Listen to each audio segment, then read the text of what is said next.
ผมทำงานทุกวันไม่เว้นด้วยตัวผมเป็นนักสืบสวนช่วงเวลาต่อจากนี้ไปเข้มข้นทุกข่าวสารกับรายการเอิ้นให้ลุกปลุกให้ตื่นมั่นใจกับลูกเขยลาหาข่าวมาฝอยสู่ฟังของเรามาเร็วกันเถิดแม่เอวกลมข่าวใหม่ๆสดใสทุกตอนโปรดรับฟังบางอ่อนข่าวร้อนๆของผมเกิดเป็นผู้หญิงนี่แสนลำบากใจจริงๆนะเธออ้าวทำไมล่ะเธอก็อย่างที่ฉันเป็นอยู่เดี๋ยวนี้แหละปวดท้องน้อยปวดบั้นเอวทรมานจริงๆซื้อกาโน่หน่อยค่ะซื้อกาโน่นะครับซื้อกาโน่นะคะจะต้องรีบไปซื้อมาแล้วล่ะกาโน่จำชื่อกาโน่คนรุ่นใหม่ใช้กาโน่ยาน้ำว่านชักมดลูกกาโน่จัดจำหน่ายโดยบริษัทเวชภัณฑ์ยากาโน่ป๊อกซอฟตี้เครื่องหมายการค้าตรามือรับเหรียญทองยกสุดท้าย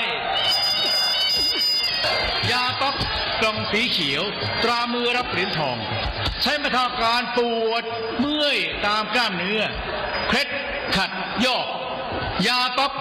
น้ำมันยาป๊อกกล่องสีเขียวตรามือรับเหรียญทองบรรเทาการปวดเมื่อยเคล็ดขัดยอกมีจำหน่ายตามร้านขายยาทั่วไปโรคริดซิดูมทวารหนักเป็นแล้วทรมานเริ่มต้นจากมีอาการคันบริเวณขอบรูทวารและมีอาการปวดท่วงทวารหนักถ้าปล่อยไว้นานอาจมีแผลเป็นรูปกลีบมะเฟืองและเป็นหนอกคล้ายเดือยไก่มีเลือดไหลซึมถ้าเป็นมากจะถ่ายออกมาเป็นเลือด3 ก๊กมาแล้วยาเม็ดบรรเทาริดซิดูมทวารหนักตรา3 ก๊กยาเม็ดบรรเทาริดซิดูมทวารหนัก3 ก๊กกรัม500ชนิดแคปซูลจัดจำหน่ายโดยบริษัทเวชภัณฑ์ยากาโน่ป๊อกซอฟตี้จำกัดเครื่องหมายการค้าตรามือรับเหรียญทองกล่องละ350 บาทมีจำหน่ายตามร้านขายยาชั้นนำทั่วไป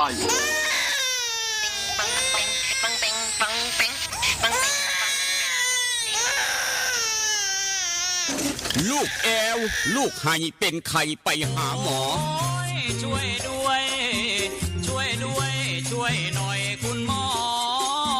ไปคลินิกนายแพทย์จามิกรหรือว่าหมอดอดใจดีตั้งอยู่ตรงข้ามกับมินิบิ๊กซีสีเชียงใหม่ไปมาหางายตรวจรักษาโรคทั่วไปเด็กผู้ใหญ่ผู้สูงอายุความดันเบาหวานตรวจน้ำตาลในเลือดโรคทางเดินอาหารทางเดินหายใจปวดกล้ามเนื้อคอกระดูกเสื่อมมีวิตามินบำรุงผิวบำรุงร่างกายบริการส่งตรวจเอ็กซเรย์คอมพิวเตอร์ตรวจคลื่นแม่เหล็กไฟฟ้าไปคลินิกนายแพทย์จามิกรตั้งอยู่ตรงข้ามกับมินิบิ๊กซีสีเชียงใหม่ตรวจดีมีมาตรฐานบริการเหมือนญาติพี่น้องเปิดบริการสู้มือต้องไปหาหมอดอดใจดีสอบถามได้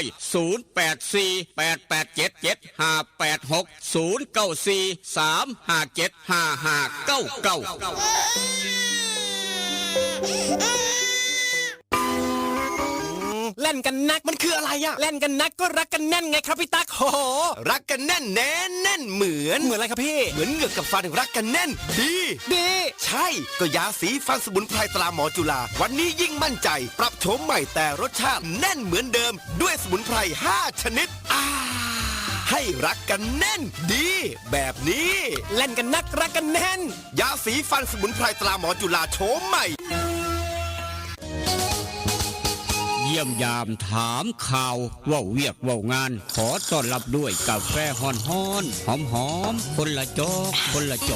ด้วยความหักความแพงกับกาแฟเพื่อสุขภาพดรเจคอฟฟี่ดรเจคอฟฟี่มีถังเสาของแท้จากทิเบตเฮ็ดลินจือส้มสกัดภูขาวแปะกล้วยผงเกากี้มีประโยชน์เพื่อสุขภาพทั้งหญิงและชายมือนี่สุขภาพเป็นเรื่องสำคัญคนดื่มกาแฟขอกาแฟต้องดื่มดรเจคอฟฟี่ดรเจคอฟฟี่มีแต่คนอยากดื่ม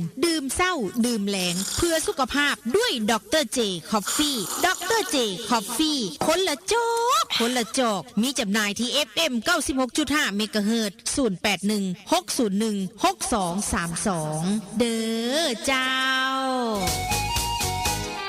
วิทยาลัยเทคโนโลยีวิชาชีพทาบวิทยาลัยเทคโน โลยีวิชาชีพท่าบ่ออำเภอท่าบ่อจังหวัดหนองคาย เปิดสอนหลักสูตรในระดับปวช และปวสจำนวน 13 สาขาวิชาเลือกได้ตามความถนัดเทคโนโลยีธุรกิจดิจิทัลการบัญชีการตลาดโลจิสติกการท่องเที่ยวการโรงแรมอาหารและโภชนาการช่างยนต์ช่างไฟฟ้าอิเล็กทรอนิกส์สถาปัตยกรรมการจัดการบริการสถานพยาบาลและการจัดการธุรกิจค้าปลีกวิทยาลัยเทคโนโลยีวิชาชีพท่าบ่ออาคารสถานที่บุคลากรพร้อมสื่ออุปกรณ์การเรียนการสอนทันสมัยมีหอพักให้มีรถรับส่งมีกองทุนกู้ยืมคนดีคนเก่งมีทุนให้มีเรียนรอดอปี1ถึงปี5ฝึกงานมีรายได้จบแล้วมีงานทำรับผู้จบม3หรือเทียบเท่าเรียนต่อปวชจบม6หรือเทียบเท่าหรือจบม7จากสปปลาวเรียนต่อปวสคิดจะเรียนต่อสายอาชีพได้เงินได้วุฒิมีงานทำต้องเรียนที่วิทยาลัยเทคโนโลยีวิชาชีพท่าบ่อสอบถามได้ดร.รัชนีดร.คำนึงเลื่อนแก้ว0918630359 0855983107สมัครเรียนได้ทุกวันนะคะ เรียนดีมีทักษะพละเก่งเคร่งวัฒนธรรม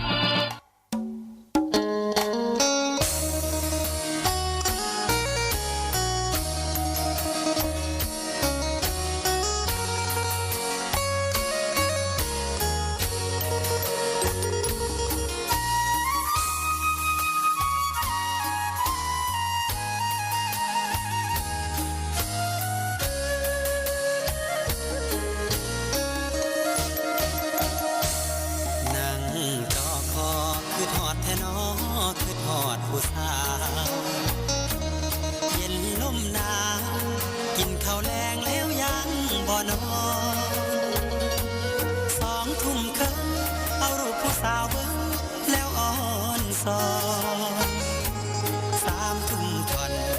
เปิดใต้หมอนเอาจดหมายมาอ่านนั่งโกโซคือทอดพะโล้เฝ้าแต่รำพึงพอตี1เฝ้าคิดถึงคำเคยเว้ากันตี2คล้อยเขียนจดหมายน้อยไปถึงนุ่งครานตี3ผ่านอ่านทบทวนแล้วเขียนใหม่อีกทีคิดฮอดอีหลีเพราะอ้ายนี้บ่เคยหักใครคือทอดหลายเพราะขวัญใจเจ้าคือชีวีคือทอดสิเป็นสิตายเพราะห่างไกลกันนานเป็นปีคิดฮอดทุกวินาทีลมหนาววีวีอ้ายแห่งคิดฮอดแห่นั่งส่งลงหลับบ่ลงกระวนกระวายตี5เลยไปย้อนคิดหลายสายตาอย่างแข็งหนาวเย็นจ้อยลมวอยวอยคิดฮอดแห้งแห้ง6 โมงเช้าตะเวนแดงแดงคิดฮอดคำแพงจนสอดแจงจางตา อย่านอนตื่นสาย อย่าอายทำกิน อย่ามินเงินหน่อย อย่าคอยวาสนา สุขสบายมันเสมอมันเสือเก่าครับผู้ขาลูกเคยลานามนคนทำข่าว กลับมาเว้านำผู้เจ้าดังเดิม ได้เวลาซ้ำนี่ละเมตู้เตรียมพร้อมเรียบร้อยได้น้ำขวดน้อยครับ ได้เสื้อกันฝนมาพร้อม ถ้าอย่ามองเสลดพังพรสวมหน้ากากกันไม่ใส่แม่ล้างมือด้วยเจลล้างมือครับอย่าชะล่าใจอย่ากัดตกหอบเอาข่าวเข้าทางหอนสอนใจได้ขาทุกเทกยางโปกเป๊กโปกเป๊กข้ามทงกุนมามีเมฆมากโอกาสฝนตกเนี่ยมาเศร้า12%ครับเพียง12%เท่านั้นท่ามกลางอุณหภูมิบ้านเฮาสีชมัยเวียงจันทร์ทุกอย่างทุกแนวเวียงจันทร์สีชมัยทอกันเป๊ะ26 องศาครับ26 องศาเซนเซียสเมื่อนี้ฝนหน่อยก็เมื่อวานครับบ้านเฮาฝนตกหน่อยก็เมื่อวานครับเมื่อวานหลายกว่าเมื่อนี้หน่อยก็เมื่อวานเพราะฉะนั้นพี่น้องสามารถซักเสื้อซักผ้าได้สบายครับซักเสื้อซักผ้าได้สบายเมื่อนี้ฝนหน่อยก็เมื่อวานสีชมัยเวียงจันทร์บ้านใกล้กันเหลียวเห็นกัน ด้วยความหักความแพงฟังรายการเอิญให้ลูกปุ๊กให้เดินทาง96.5คือกันอีกต่างหากลูกเคยลารายงานโตอย่างเป็นทางการครับเติมน้ำไปน้ำรถเติมน้ำมันคนต้องเติมน้ำอย่าขาดน้ำก็แล้วกันพอขายไม่ขายน้ำตลาดเศร้าตลาดสดข้อบอลกำลังโศกันกำลังคุยกันครับเรื่องข้อบอลกำลังโศกันระหว่างกระทิงดุสเปนกับโปรตุเกสคู่ที่ผ่านมาโอ้โหไงง่องเลยครับหน้าที่บาปช่วงสุดท้ายให้ว่าสเปนส่งโปรตุเกสกลับบ้านครับสเปนส่งโปรตุเกสกลับบ้าน1-0ช่วงต่อเวลานาทีบาปเพิ่นว่านี่คือข้อบอลแจ้งให้ทราบว่าสู่กันฟังกันหน่อยโปรตุเกสโรนัลโดกลับบ้านเรียบร้อยนี่ก็ทิ้งดุส่งโปรตุเกสกลับบ้านด่วนกันเข้ามาแจ้งให้ทราบท่ามกลางอุณหภูมิเช้าวันนี้26องศาเส้นเสียดครับสีชมัยเวียงจันทร์ทอกันลูกขลามาพร้อมกับแนวดีมีประโยชน์เวชภัณฑ์ยากาโนปอกสอบที่จำกัดบอกว่ากาโนบอกว่าปอกบอกว่าสบู่ซับที่ยาทายพยาธิไวสุนิก3กกดาบ500แบบแคปซูลกินง่ายทุกร้านขายยาทั้งเวียงจันทร์มีขายเป็นลิสิหลวงทวันยามองคำ3กกดาบ500แบบแคปซูลกินง่ายกินต่อเนื่องกินเป็นประจำแล้วพี่น้องใจเห็นผลครับทุกร้านขายยาทั้งเวียงจันทร์มีขายหาซื้อง่ายแต่ว่าอยากได้ยาสีฟันหมอจุฬากาแฟดรเจศูนย์ไงพอข้าแม่ขายหรือว่าพี่น้องเอาไปจำหน่ายขายกันครับอยู่ห้านขายยาใสสะอาดตลาดแรงหนองด้วงยาสีฟันหมอจุฬาสูตรดั้งเดิมสำหรับพี่น้องกำลังปวดเหงือกปวดแขวปวดฟันครับสูตรเอ็กต้าเหงือกดีแขวยูครับดูแลเหงือกดูแลแขวเพราะฉะนั้นอย่าลืมยาสีฟันหมอจุฬาเจ้าของเดียวกันกับกาแฟดรเจอยากได้คอลลาฟิลชนิดน้ำหอมคือจังใบเตยก็มาเอาได้ทาง96.5ฝากพี่น้องไว้บัดสู่คนก็แล้วกันแต่ว่าอยากได้คำจากเส้นน้อยเส้นใหญ่แหวนวงน้อยวงใหญ่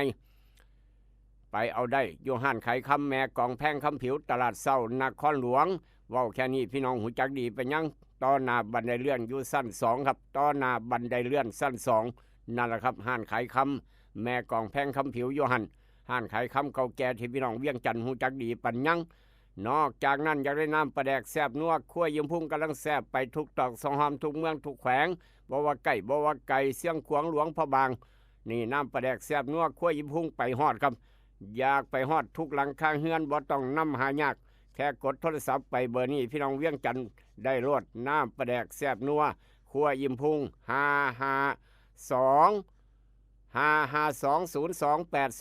ครับ55202802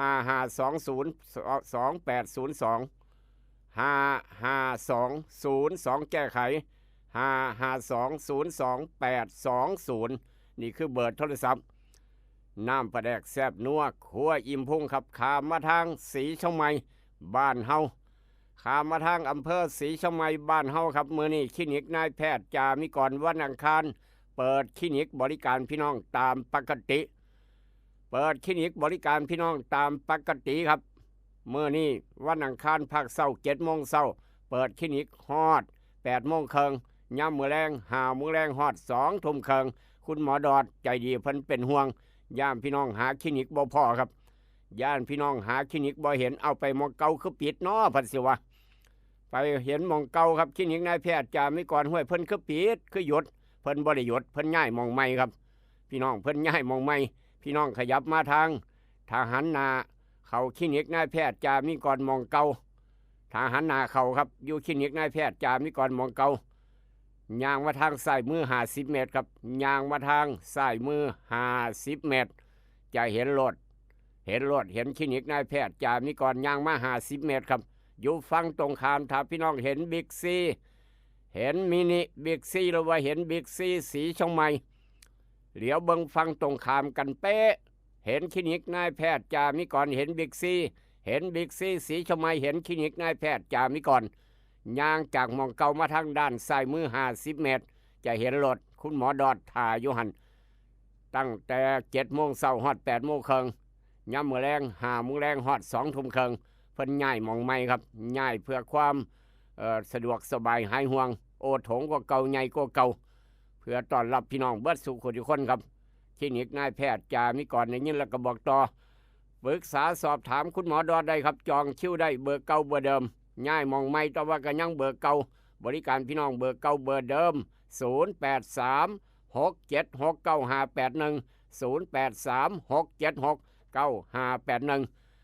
ากคลินิกนายแพทย์จามิกรมองเพิ่นตั้งไม้อยู่ตรงขามบิ๊กซีสีช่องไม้ครับเว้าแค่นี้พี่น้องหูจักเดินทางต่ออยากได้เนื้อไปลาบไปก้อยไปซุ้มไปแซวฉลองวันเกิดฉลองตำแหน่งฉลองอสมฉลองงานแล้วดำหน้าแล้วยังกะยาละอย่าลืมไปเอาเนื้อสดกิโลละ200 เศร้าอูดเนื้อสดทางโค้งบ้านพัดเผาอูดเนื้อสดทางโค้งบ้านเผาบริการพี่น้องอย่างเต็มพิกัดแถมพร้อมสั่งหลายส่งฮอดหมองจากอูดเนื้อสดทางโค้งบ้านพัดเผากิโลละ200 เศร้าเท่านั้นเนื้อสดเฮ็ดใหม่ๆขึ้นเขียงใหม่ๆครับออกจากอูดเนื้อสดอยากได้หนังไปฉายงานบุญงานบวชงานบางานบ่นยังกะยาแอร์ภาพยนตร์บ้านหัวไส้ใกล้บ้านประหยัดค่าใช้จ่ายราคาถูกพร้อมบ่ต้องไปจ้างหนังฮอดเมืองอุดรคือจังสมัยก่อนครับมาบ้านเฮาบ้านหัวไส้ก็ได้หนังไปฉายคือกัน3 หน่วยพร้อมต้อนรับพี่น้องทุกหมู่บ้านทุกตำบลออกจากแอร์ภาพยนตร์บ้านหัวไส้ครับเดินทางต่ออยากติดตั้งแอร์บ้านอยากติดตั้งแอร์บ้านมื้อนี้ได้ของแถมได้ราคาถูกมักยี่ห้อใดไปว่ากันจากร้านเต่าทอง2 สีของเจดเต่าคนกองนางครับเปิดยูนเมืองทบห่างจากแยกไฟแดงน้ำมงเข้าไปในเมืองทบ300 เมตรด้านซ้ายมือครับฝั่งตรงข้ามกัดตึกกำลังสั่งยังบ่แล้วท่าสีเหลืองด้านซ้ายมือกับสีเหลืองฝั่งตรงข้ามด้านขวามือกับสีเหลืองทางเข้าเมืองทบห่างจากแยกไฟแดงน้ำมง300 เมตรนั่นแหละครับร้านเต่าทอง2 สีเอกลักษณ์ของเจดเต่าเพิ่นเปิดตั้งแต่เช้าเปิดซุมื้อบ่มีมื้อหยุดบ่มีมื้อปิดเจดเต่าร้านเต่าทอง2 สีแอร์บ้านยี่ห้อได้กะยาราคาถูกพร้อมได้ของแถมพร้อมติดตั้งแอร์บ้านจากได้สั่งผู้ชำนาญงานจากร้านเต่าทอง2 สีบ่ว่าเทศบาลอบตวัดว่ารามต่างๆส่วนราชการทุกส่วนไปใช้บริการได้ของแถมต้องร้านเต่าทอง2 สีรับประกันคุณภาพจากเจดเต่าร้านเต่าทอง2 สี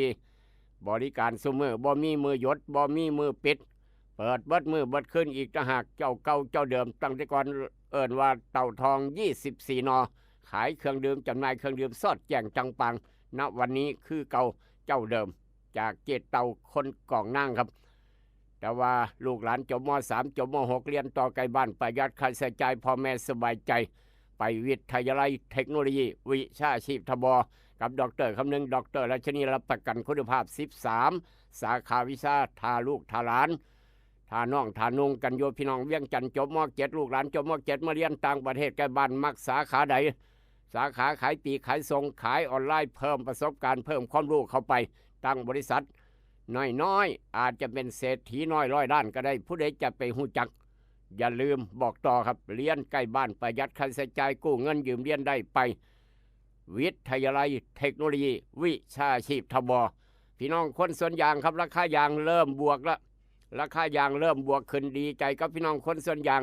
ลดลงไปประมาณ2 สัปดาห์ณวันนี้เมื่อวานบวกขึ้นมาบาทกลัวครับเริ่มบวกขึ้นอีกแล้วหลังจากลดลงแล้วก็บวกขึ้นบาดนี้เอ้าดีใจกับพี่น้องคนสวนยางตัวว่าน้ำยางคือบ่ไหลเพิ่นว่าไหลบ่คักไหลบ่ดีอย่าลืมใส่นาโนบูเด้อ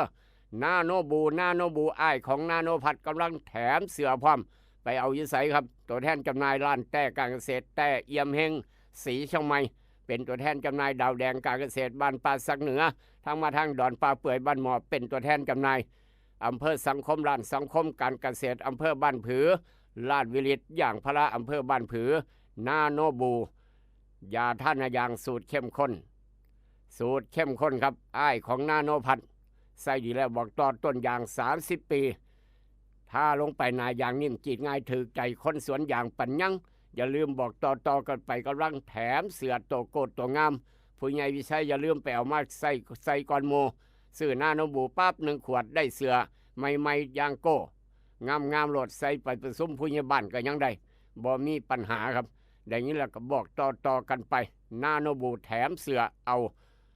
ร้านแต่การเกษตรแต่เอี่ยมเฮงเป็นตัวแทนจำหน่ายใกล้บ้านท่ามกลางอุณหภูมิเช้ามื้อนี้ทางบ้านเฮาครับเย็นสบายแต่ว่าคนเฮ็ดเวียกก็ร้อนตั้งแต่เช้าฝนหน่อยก็เมื่อวานครับ26 องศาเซนเซียสเมื่อวานหลายกว่ามื้อนี้หน่อยกว่าประมาณเฉลี่ยแล้วประมาณ20% 15% ตลอดบัดมื้อจนค่ ตั้งแต่เช้าเดียวนี้ครับประมาณ 14% เฉลี่ยจนสอดแจ้งจังปังนี่คือฟ้าฝนบ้านเฮามีเมฆมากหน่อยกว่าเมื่อวานครับสีชมัยเวียงจันทร์ทอกันเป๊ะจากทางสีชมัยเวียงจันทร์ฟ้าฝนทอกันอุณหภูมิซ้ำกันไปยามทางผาตากเสือจะหน่อยผาตากเสืออุณหภูมิทอกันกับภาคพื้นดิน26 องศาเซลเซียสโอกาสฝนตกยามวันเช้า 14% ตลอดเส้นทางเฉลี่ยแล้ว 14% จนสอดแจ้งฮอดมื้อเช้าทอกันกับภาคพื้นดินผาตากเสือผาตั้งดงต้องห้วยเสงัวครับฝนหน่อยก็เมื่อวานพี่น้องซักเสือซักผ้าได้สบายในมื้อนี้นี่คือสภาพดินฟ้าอากาศเอาละครับพาพี่น้องต่อไปยามทางผู้เรือจังหวัดเลยจะหน่อยผู้เรือ23อากาศเพิ่นมาตรฐาน23 องศาเซลเซียสนี่คือทางผู้เรือจังหวัดเลยโอกาสฝนตก 16% ยามวันเช้าหลายกว่าบ้านเฮาครับรอบบ่ายประมาณ 35% ทางผู้เรือฝนหลายกว่าบ้านเฮามื้อนี้เพราะฉะนั้นไปเที่ยวผู้เรือก็เตรียมเสื้อกันฝนไปพร้อมเตรียมห่มไปนำกันแล้วกันนี่คือสภาพดินฟ้าอากาศทางผู้เรือจังหวัดเลยครับจากผู้เรือจังหวัดเลยพาพี่น้องไปยามญี่ปุ่นไปหากินอาหารญี่ปุ่นพาผู้ใหญ่วิชัยผู้ใหญ่โตท่านก็นั้นพึกผู้ใหญ่สายปลาสักไตมูซีไปหากินอาหารญี่ปุ่นซะก่อนไอ้เสียงหมอกทางกรุงเทพไปถ่ายอยู่ทางญี่ปุ่นแล้วอาหารญี่ปุ่นยามวันเช้าอุณหภูมิเดี๋ยวนี้ทางญี่ปุ่น22 องศาเซลเซียสโอกาสฝนตก 40% ตลอดตั้งแต่เดี๋ยวนี้8 โมงกว่าไปจนสอดแจ้งจังปังนี่คือทางญี่ปุ่นโอกาสฝนตก 40% ครับ22 องศาเซลเซียสโลกใบเดียวกันแตกต่างกันพาพี่น้องไปยามทางยุโรปสวิตเซอร์แลนด์ต่อสวิตเซอร์แลนด์เดี๋ยวนี้ตีหนึ่งครับทางยุโรปสวิตตีหนึ่งกว่าอุณหภูมิบ่หน่อยบ่หลายครับ19 องศา19 องศาถือใจพ่อเชษราคาปาล์มแพงถือใจผู้ใหญ่ใช้ถือใจผู้ใหญ่ม้วนบ้านฝางมากปาล์มแพงครับราคา7 บาทกว่าสบายไปยังยิ้มเปย19 องศาเซลเซียสตีหนึ่งทางสวิตนี่คือฟ้าฝนบ่มีฝนตก 0% ตลอดเส้นทางตั้งแต่ตีหนึ่งจนสอดแจ้งจังปางไม่มีฝนอากาศดีอากาศแจ่มใสครับ19 องศาถือใจไปยังสำหรับคนมักเย็นสบายนั่นคือทางสวิตเซอร์แลนด์ทางญี่ปุ่นโอ้ลืมบ่ได้พาไอ้เพ่งน้องแตงไปเที่ยวเสียงขวางซะก่อนพาไอ้เพ่งน้องแตงไปเที่ยวเสียงขวางครับเสียงขวางเดี๋ยวนี้ย่ำมื้อเช้า6 โมงกว่ามีเมฆเป็นส่วนมากอุณหภูมิเย็นมาตรฐานทางเสียงขวาง20 องศาเซลเซียสโอกาสฝนตกประมาณ 8% ครับย่ำมื้อเช้าแต่ว่าสวยมากบาดเนี่ยยามมื้อเช้าโอกาสฝนตก 8% เดี๋ยวนี้ครับ 8% 5% สวยมาประมาณ 10 โมงเช้า10 โมงเช้าไปจนฮอดพูน7 โมงยามมื้อคืนครับโอกาสฝนตก 35% นี่คือสภาพดินฟ้ากันหลังจากนั้นก็ค่อยลงเหลืออยู่ 10% ตลอดเส้นทางจนสอดแจ้งจังปังแต่ว่าเก่าเสือกันฝนไปพร้อมละเอาเสือกันฝนไปพร้อมว่าฝนจะตกลิ้นครับประมาณ10 โมงเช้าเป็นต้นไปนี่คือสภาพดินฟ้าอากาศในโลกใบเดียวกันอุณหภูมิแตกต่างกันแต่ละจุดแต่ละหม่องเอามาเว้าสู่กันฟังประจำเช้าวันที่7เดือนกรกฎาคมพุทธศักราช2569ตรงกับวันอังคารแรม8ค่ำวันสินน้อยเดือน8แรม8ค่ำเดือน8ปีมะเมียวันสินน้อยมื้อนี้ครับตำรับตำราพ่อแม่ครูบาอาจารย์เลิกงามยามดีมื้อนี้วันสินน้อยแรม8ค่ำวันที่7กรกฎาคมห้ามทำการมงคลทุกอย่างทุกแนวมื้ออื่นพร้อมวันที่8ก็ห้ามเฮ็ดงานมงคลทุกอย่างทุกแนวครับเลิกบ่ดีครับ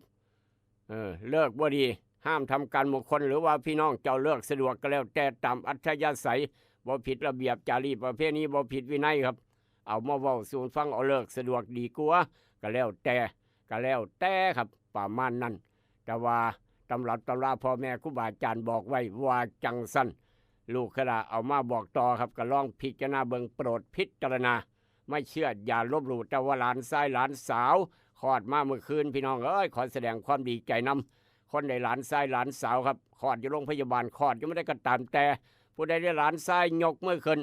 พี่น้องได้หลานสาวยกมือไว้ครับอาจารย์พินโยเอากระดานดำขึ้นมาดินสอหินขึ้นมานั่งขีดเขียนบวกลบคูณหาร นั่งสมาธิน้อยหนึ่งได้ออกมาว่าจังสี่แล้วไม่ใหญ่เด้อดวงวาสนาคนได้หลานทรายครับคนได้หลานทรายนี่คือหลานทรายบักคำน้อยแจมแดงจอยวอย6:01 เมื่อคืนคลอดมาอยู่โรงพยาบาลครับพ่อกับแม่กำลังถ่ายรูปลงเฟซลงไลน์พ่อกับแม่ยิ้มเปื่อยๆดีใจพอตู้เม็ดตู้ขอได้หลานน้ำเจ้าเลยเด้อเพิ่นว่าขอได้หลานแล้วขอได้หลานทรายแล้วครับเป็นดอกเตอร์สุนทรก็ได้ครับแม่นพ่อเหย้าโอ้ยบ่ได้หลานทรายน้ำมูดอกกันนั่นน่ะบ่ได้หลานทรายน้ำมูมิจะหลานสาวครับพ่อเหย้าเพราะฉะนั้นดีใจคนได้หลานทรายดวงวาสนาคนได้หลานทรายว่าจะไหนครับเป็นคนรูปร่างหน้าตาดีเป็นคนรูปร่างหน้าตาดีครับสงบเสงี่ยมมาสุภาพเรียบร้อยสันโดษมีน้ำใจดีแต่ว่าใจห้อนฉุนเฉียวมีวิชาการต่างๆมักเรียนหนังสือเป็นบุรุษที่เฉลียวฉลาดมีความสามารถในการเว้าการคิดการเขียนการคิดการคนบ่ต้องเพิงผ้าใส่ผู้ใดใส่แรงงานไผ่ครับบ่มีความทะเยอทะยานมักใหญ่ไฟสูงเป็นคนหักลูกหักเมียหักครอบครัวครับใหญ่ขึ้นมามีจิตใจเข้มแข็งแข็งคล่องว่องไวมักอาสาเจ้านายผู้หลักผู้ใหญ่ให้ความเมตตาเป็นที่เพิงผ้าของพ่อของแม่ยิ่งนักแลนั่นคือดวงวาสนาของบักคำน้อยหลานทรายครับสำหรับพี่น้องบ้านเฮาเจ้าคอยได้หลานสาวคนได้หลานสาวใหญ่ขึ้นมาหลานสาวพวกนี้ก็โอ้ยพี่น้องไอ้เสียงเจ้ยแจ้วตั้งแต่เศร้าคือทอดหลานสาวหลายคนก็ได้คุณตาจ๋าคุณยายจ๋าครับเห็นบ่นี่คือหลานสาวออดซอกเก่งขนาดนี้นี่มีหยังพอตู้เม็ดตู้ให้เบิดพอผู้วิญญาขนให้เบิดย้อนหลานสาวผู้จะตักน้ำมากินถอนผมงอกให้หาเสือให้พอตู้เม็ดตู้เสือรีดเสือรีดผ้าให้ประมาณนั้นใหญ่ขึ้นมาครับผู้จะหาเขาหาน้ำมากินกับผู้นี้ละหลานสาวผู้นี้ละเอาละครับใหญ่ขึ้นมาดวงวาสนาหลานสาวเป็นจังไรคนในหลานสาวยกมือไว้ใหญ่ขึ้นมาเป็นคนรูปร่างหน้าตาดีหน้าตาสวยเป็นผู้หญิงผู้หญิงที่เป็นสตรีที่สุภาพเรียบร้อยมักความสงบหูจักประมาณตนละเอียดละออเฉลียวฉลาดมีไหวพริบปฏิภาณดีมักเว้ามักคุยมักเจรจาติดต่อกับสังคมและธุรกิจการค้าการขายได้เป็นอย่างดีเป็นคนมักเรียนหนังสือมีจิตใจดีจิตใจสูงเป็นนักสู้เอาชนะอุปสรรคได้ขยันหมั่นเพียรมีผู้มีความเมตตาเกื้อหนุนอนาคตหลานสาวผู้นี้มีความเจริญรุ่งเรืองมีสื่อมีเสียงหลักฐานมั่นคงยิ่งนักแลนั่นคือดวงวาสนาหลานสาวหลานชายแตกต่างกันอยู่เด้อย่าว่าบ่แตกต่างแต่ว่าที่นี่แน่เลี้ยงในน้ำนมแม่เอาคักเอาแคนกระโลดสมองจะได้ดีปัญญาจะเลิศขอแสดงความดีใจนำอีกรอบหนึ่งสำหรับคนได้หลานชายหลานสาวเท่าเฮืองเท่าหมอนเอามือลงได้แล้วยังบ่ได้หลานนโมสำหรับพี่น้องบ้านเฮาเจ้าคอยต่อมาครับสำหรับคนเกิดวันอังคารวันคล้ายวันเกิดของหลายคนเกิดวันอังคารห้วยเอาเนื้อไปลาบไปก้อยไปเอาอยู่ใส่อุดเนื้อสดทางโค้งบันพัดเผารถเอาละครับคนเกิดวันอังคารมื้อนี้ดวงวาสนาเป็นจังได๋ตื่นแต่เช้านึ่งข้าวใส่บาตรพอดีนอนตื่นสวยเทวดาเพิ่นจมคนเกิดวันอังคารมื้อนี้ครับมื้อนี้พี่น้องที่เกิดวันอังคารยกมือขึ้นทราบลาบครับพ่อค้าแม่ขายน้ำตลาดเช้าตลาดสดสีช่องไม้ทบสังคมโพธิ์ตากพี่น้องทั้งเวียงจันทร์สีไข่เกาเลี้ยวดงปลาล้านโคดินทงปงทงคันคำท่าหลวงหนองแตงสวนมอนตลาดอิไรตลาดหลัก52ตลาดน้อยดอนหนุนนี่บ้านไม้บ้านห้วยหอมแมนเบิร์ดทางใกล้ๆกับทาง96.5อีกนี่ครับใกล้ๆแถวนี่แถวหนองดานี่ก็ยกมือขึ้นคนเกิดวันอังคารครับพี่น้องทางน้ำโสมนายุงนางงัวทางพัดตั้งดวงต้องห้วยเสงงัวพร้อมอีกต่างหากดวงวาสนาคนเกิดวันอังคารมื้อนี้ครับเงียบเท่าเฮืองอย่าเฝ้าคุยคนเกิดวันอังคารมื้อนี้มีรายได้เข้ามาหลายทางครับควรเรามาระวังเรื่องการเงินการลงทุนการใช้จ่ายให้ดีมีปัญหาการสามารถเอาตัวรอดได้รอดปองขาดปัดรอดเพิ่นผู้ว่าเนี่ยเกิดวันอังคารมีปัญหาการสามารถเอาตัวรอดได้รอดปองขาดปัดพี่น้องเอ้ยเก่งขนาดมีโอกาสได้ใช้ความรู้ความสามารถได้อย่างเต็มพิกัดความซื่อสัตย์ยุติธรรมเป็นจุดเด่นในหน้าที่การงานสำหรับคนเกิดวันอังคารครับมีการสานสร้างงานเก่าที่ข้างๆมีความคิดเห็น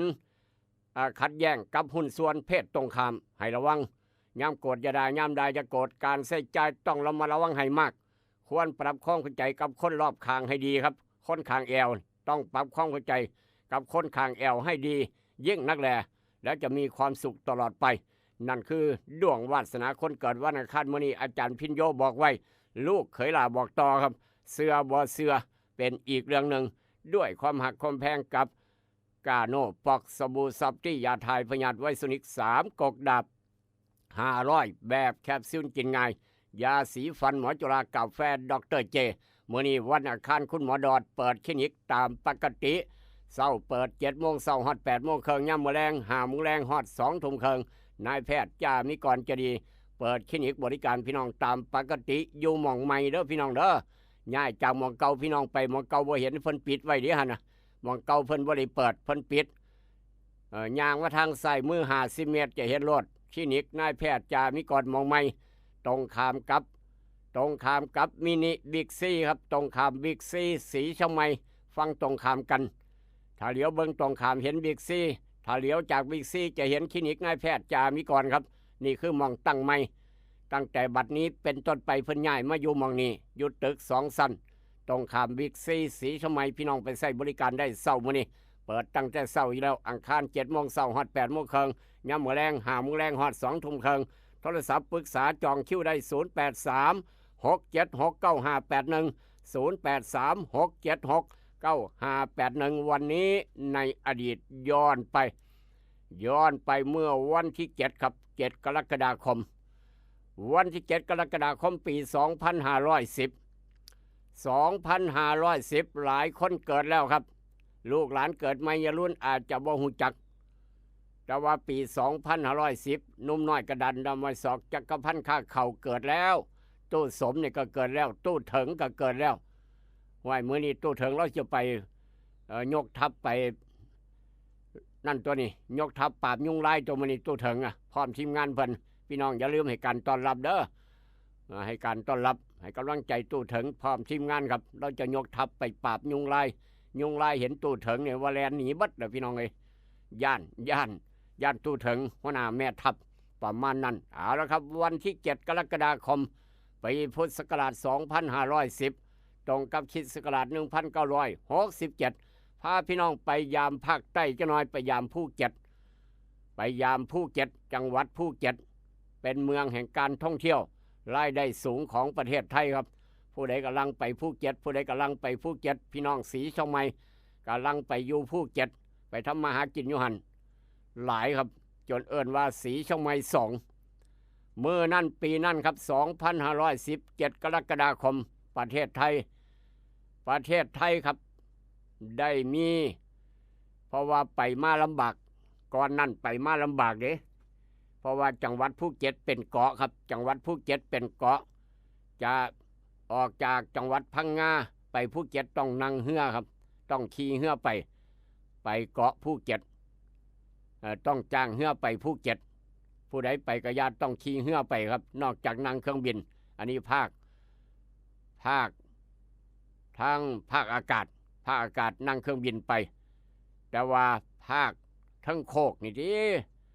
ไทยเฮาเจ้าข่อยครับไปฮอดพังงาปั๊บต้องลงเรือไปภูเก็ต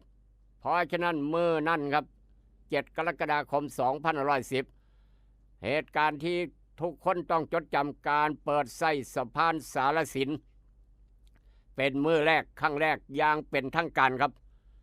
เปิดไส้สะพานสารสินข้ามจากพังงาไปหาจังหวัดภูเก็ตข้ามจากจังหวัดภูเก็ตมาพังงาครับเพื่อต่อเชื่อมกับแผ่นดินนี่คือประเทศไทยครับมื้อแรกเปิดอย่างเป็นทางการ7 กรกฎาคม 2510 สะพานมองนี้ถือเป็นสะพานแห่งประวัติศาสตร์ที่สร้างข้ามช่องปากพระช่องแคบปากพระครับช่องแคบปากพระเชื่อมระหว่างบ้านทานุนตำบลโคกกอยอำเภอตะกัวทุ่งจังหวัดพังงากับบ้านทาชัดชัยครับตำบลไม้ขาวอำเภอถลางจังหวัดภูเก็ตซึ่งนับเป็นจุดเปลี่ยนสำคัญในการเดินทางการคมนาคมและการท่องเที่ยวของภาคใต้โดยซอยให้ผู้คนสามารถขี่รถยนต์ข้ามไปมาระหว่างฝั่งแผ่นดินใหญ่พังงากับเกาะภูเก็ตได้โดยบ่ต้องขี่เรือคือเก่าบ่ต้องขี่เรือแพขนานยนต์คือเก่าคือจังในอดีตเห็นบ่ครับประมาณนั้นเอามาเว้าสู่กันฟังเมื่อเปิดสะพานสารสิน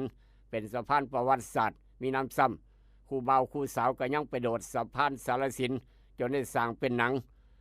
สะพานสารสินครับหนังเรื่องสะพานสารสินนี่ละ เอามาเว้าสู่กันฟังเป็นความรู้กับนักเรียนนักศึกษาบันทึกไว้ในความทรงจำเป็นความรู้รอบโตก็ว่ากันเข้ามา7 กรกฎาคม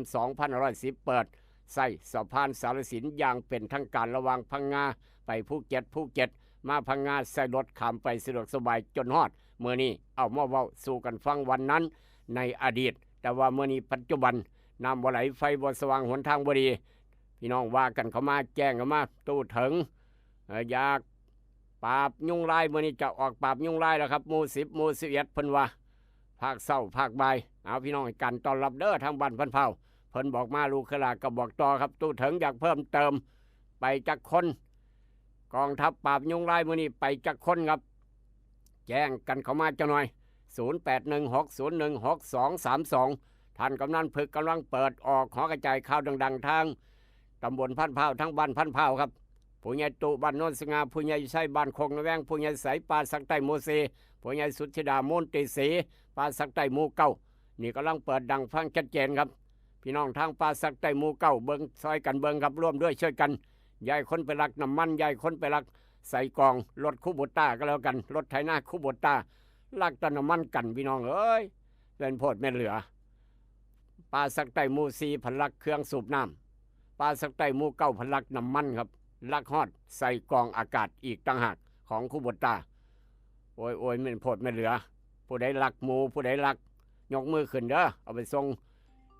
เจ้าของเพิ่นแหน่เห็นว่าก็ได้เอาละครับถ้าสายจากตู้ถึงเพิ่นเปิดดังๆอยู่เฮือนอยู่บ้านตู้ถึงปพลดีเด่นแม่ทัพในการปราบยุงลายเขตตำบลพันเผาครับทุกหมู่บ้านขออนุญาตรับสายหวัดดีครับ สวัสดีครับอาจาร ส ย์ วัสดีครับผม วันนี้กัสิได้พ่นหมู่10บ้านบ้านเท่าเนี่ยครับ นั่นแหละครับห ก่ มู่ อน 10ก่อนหมู่เนาะเอาไปพ่น ครับ บ้านกำนัน ผม พึกก่อนหมู่เด้อ รอบบ่ายก็สิไปหมู่11บ้านหัวซ้ายนะครับ ครับหรืออย่าลืมไปพ่นบ้านกำนันก่อนหมู่ ครับ ครับ แล้วก็เจ้าหน้าที่เฮาของอบตมี4ท่านครับ อ๋อ แล้ว มี ก็มีเจ้าหน้าที่ฝ่ายเครื่องพ่นอีก3ครับ 3โอ้เป็น เป็นเจ็ดครับ อสมนางน้ำหนาบ่ ปสมนี่เพิ่นก็ให้เพิ่นเดินหน้าล่ะครับ โอ้เดินหน้า อประ กองทัพ ถ นะ ม ครับ บ้านไหนเอาบ่เอาบ้านไหนมีคนป่วย ครับ ถ้าบ้านไหนมีคนป่วยก็ยกมือบ๊ายบายรถ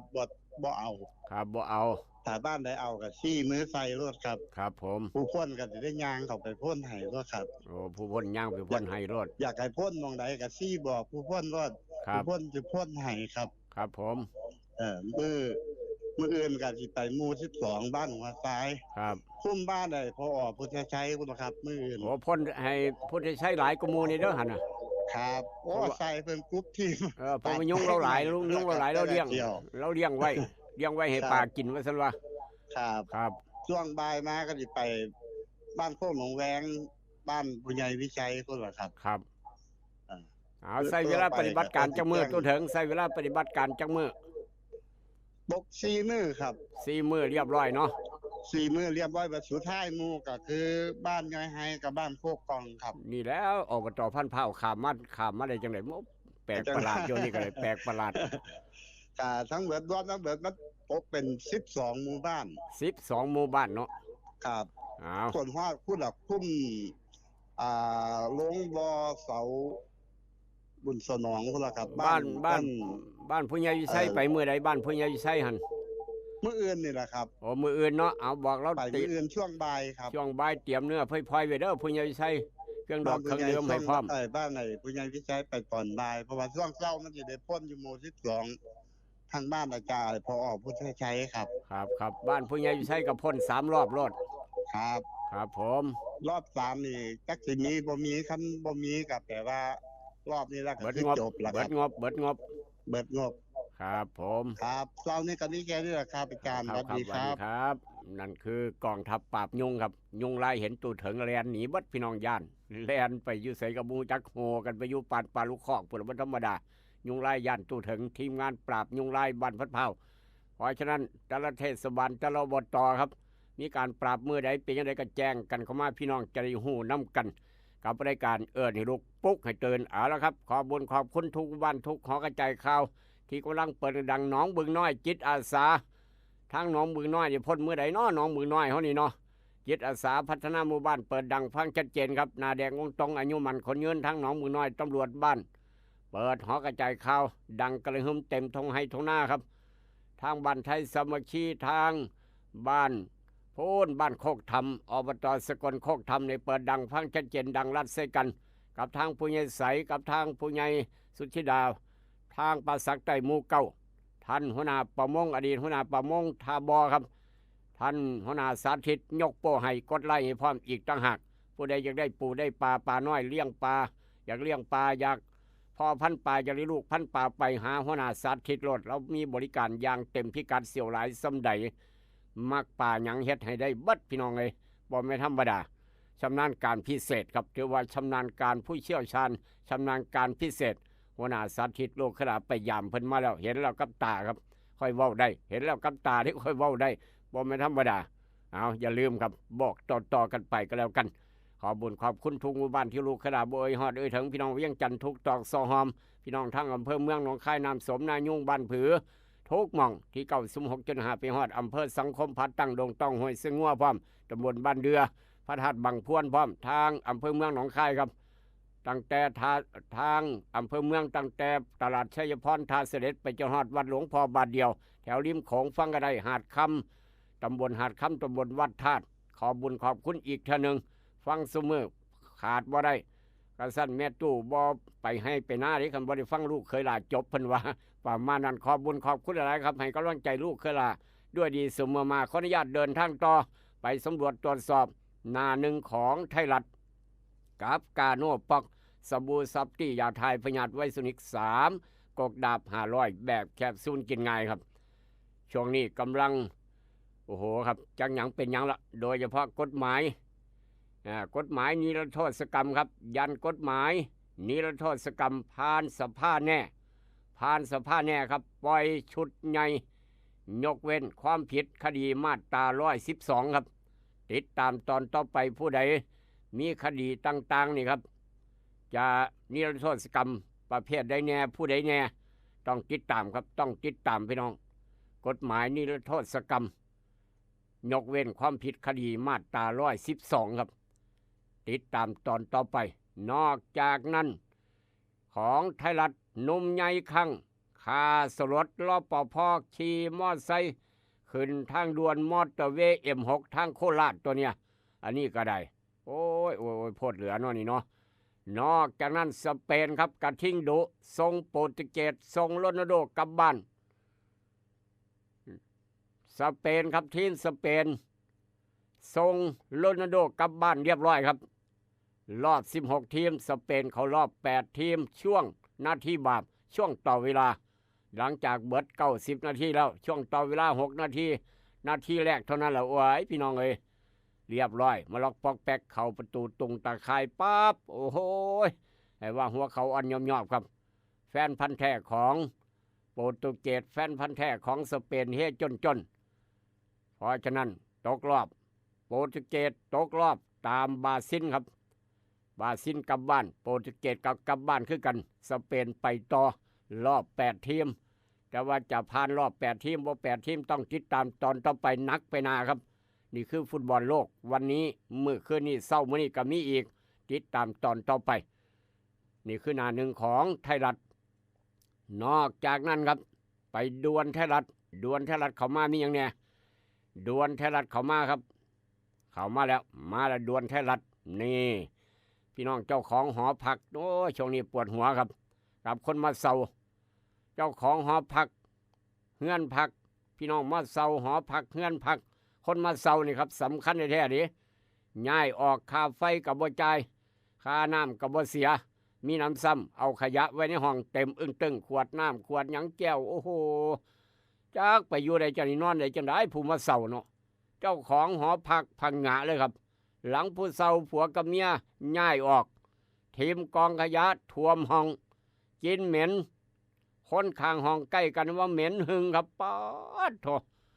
แสดงว่ากินมาขนมาอย่างเดียวกินอย่างเดียวทิมอย่างเดียวทิมอยู่ในห้องกองมันนั่นเทินถึกใครเป็นร้านรับซื้อของเก่าไปซื้อขายได้กับประมาณห่วยว่าตำกว่า1,000 บาทนี่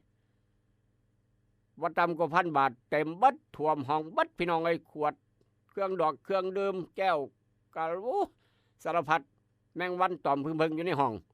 เจ้าของหอเจ้าของเฮือนพักให้บอกโอ้ยจะเป็นเจ้าเฮ็ดเส้นข่อยเนาะค่าไฟก็บ่จ่ายค่าน้ำก็บ่จ่ายค่าหอก็ยังบ่จ่ายค่าห้องก็ยังบ่จ่ายทิมขยะไว้ข่อยขายเอาค่าหอซั่นบ่หรือว่าจังได๋มาโพดมาเหลือเถอะบาดนี้ปาดโทเอาห้ามบ่เป็นตัวอย่างครับ หลังจากนั้นพาพี่น้องไปทางมหาวิทยาลัยมหาสารคามครับมหาวิทยาลัยมหาสารคามพี่น้องนักศึกษาใหม่เอิ้นวันนิสิตใหม่ถ้าเรียนมหาวิทยาลัยเอิ้นวันนิสิตถ้าเรียนวิทยาลัยธรรมดาเอิ้นว่านักศึกษาต่างกันบ่ครับถ้าเข้ามหาวิทยาลัยปั๊บเอิ้นว่านิสิตปี1นิสิตปี2ซั่นนี่คันเรียนระดับวิทยาลัยเพิ่นเอิ้นนักศึกษาครับเพราะฉะนั้นสั่งตรวจหลังจากเป็นข่าวใหญ่ครับนิสิตใหม่อยู่ทางมหาวิทยาลัยทางจังหวัดมหาสารคามครับตรวจเจอพยาธิใบไม้ตับตรวจเอานักศึกษานิสิตใหม่นะครับมาตรวจเจอพยาธิใบไม้ตับประมาณ 4,000 คนครับพยาธิใบไม้ตับถ้าจงไว้เป็นไปน้องใหม่นะครับโรคร้ายเป็นมะเร็งเอามาตรวจเจอใบไม้ใบตรวจบรรสุคนปากกุว่าข้อมูลออกมา 4,000 คนติดพยาธิใบไม้ตับว้ายพี่น้องบาดเนี่ยแสดงว่ามีร้านลาบร้านก้อยร้านตำหุงใส่น้ำปลาดิบนี่ร้านตำหุงเพิ่นใส่น้ำปลาสุกเด้อน้ำปลาสุกต้องแซ่บนัวคั่วยิ้มพุงครับปลาสุกอันนี้ใส่น้ำปลาแดกดิบตำหุงลาบก้อยคือกันใส่น้ำปลาแดกดิบบ่มีต้มสุกเมื่อเจอน้ำปลาแดกดิบเท่านั้นแหละครับเรียบร้อยครับเจอพยาธิใบไม้ตับประมาณ 4,000 คนสั่งตรวจร้านตำหุงร้านใดใส่น้ำปลาแดกดิบนั่นแหละครับคือปัญหาตำหุงกินได้ครับแต่ว่าต้องน้ำปลาแดกสุกต้มสุกเรียบร้อยอย่าเฮ็ดน้ำปลาแดกดิบพี่น้องบ้านเฮาเจ้าข่อยคือกันเด้อปลาขาวครับเฮ็ดให้เจอพยาธิใบไม้ตับเอาปลาขาวมาเฮ็ดปลาแดกบาเนี่ยแล้วก็กินน้ำปลาแดกดิบพร้อมตำบักฮวงเอาปลาแดกตอนไปใส่อีกต่างหากโอ้ยจำปลาแดกตอนปลาแดกดิบบาดนี้จังยังเป็นหยังเลยพี่น้องเกิดพยาธิใบไม้ตับประมาณ 4,000 คนครับต้องสั่งกินยกกินยาด่วนก็เลยสั่งตรวจร้านตำฮวงทางจังหวัดมหาสารคามในเขตมหาวิทยาลัยครับเป็นจังสั้นเอามาเว้าสู่กันฟังเพราะฉะนั้นพี่น้องอย่าไปกินปลาแดกดิบในยุคปัจจุบันจากเหตุการณ์นั้นมาทางเหตุการณ์นี้ครับไล่ล่ากลัว300 กิโลเมตรป้าทอไล่ล่าครับขับรถไล่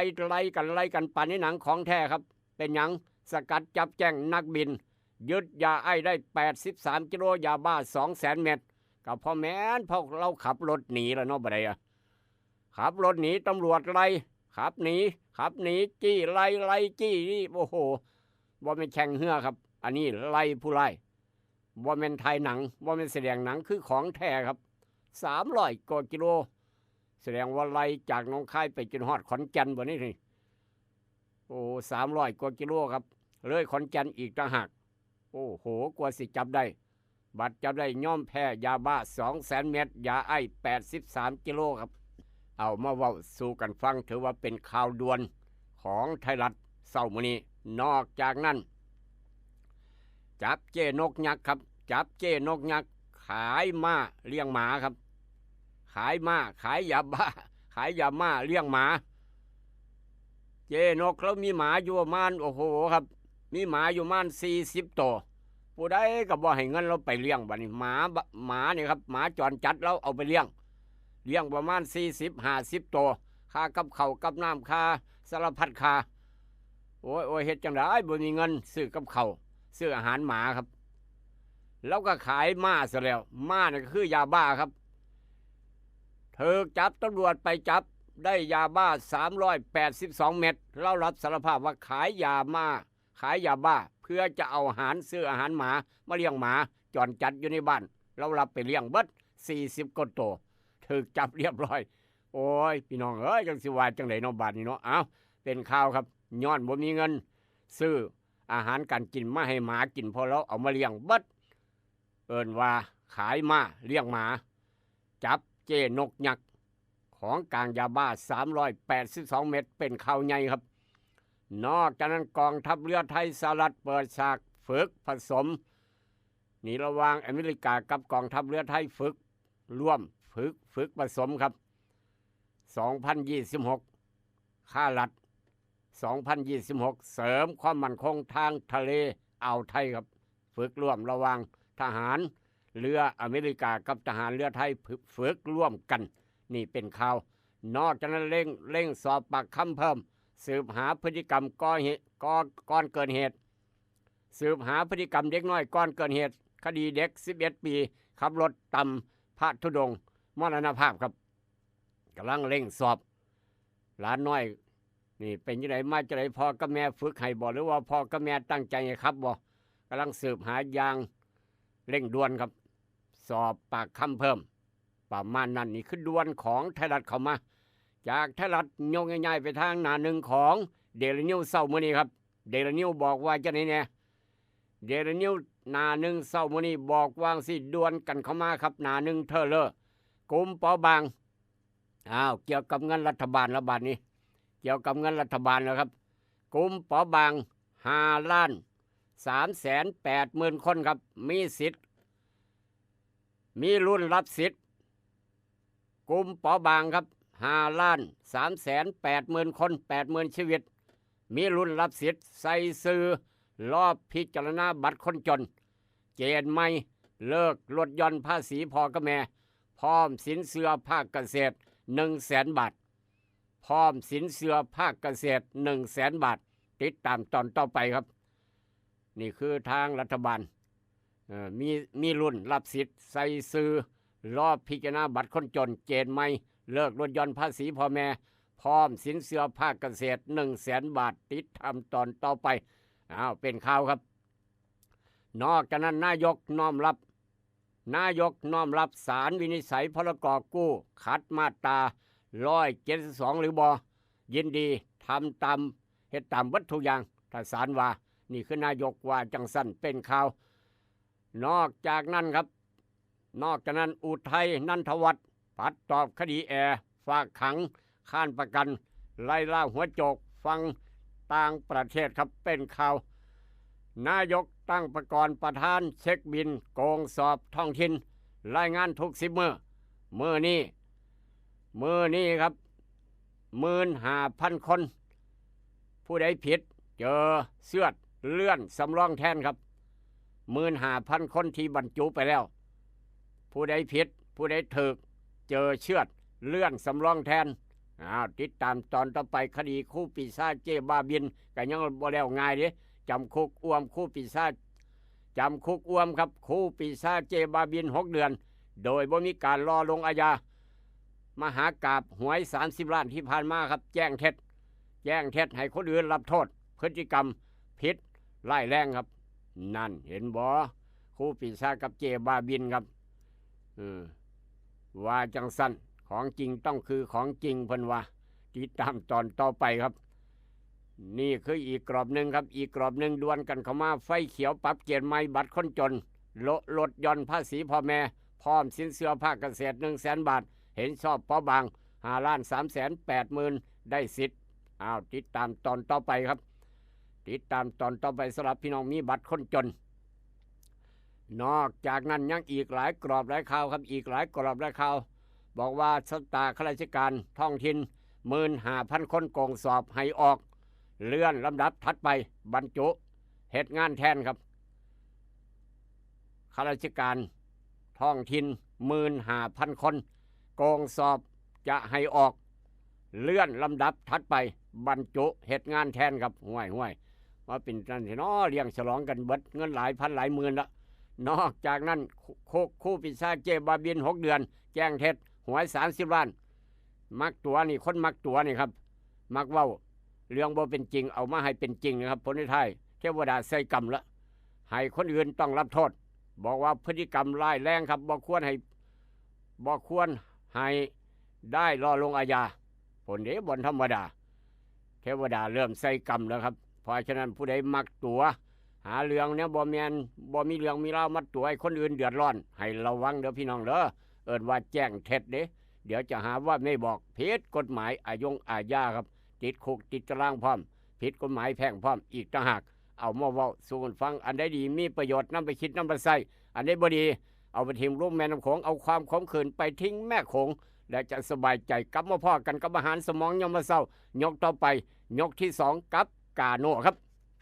คิดทองให้ได้ทองคิดเงินให้ได้เงินคุณกำลังรับฟังอาหารสมองยามเช้ายิ้มฝังโขงกับรายการ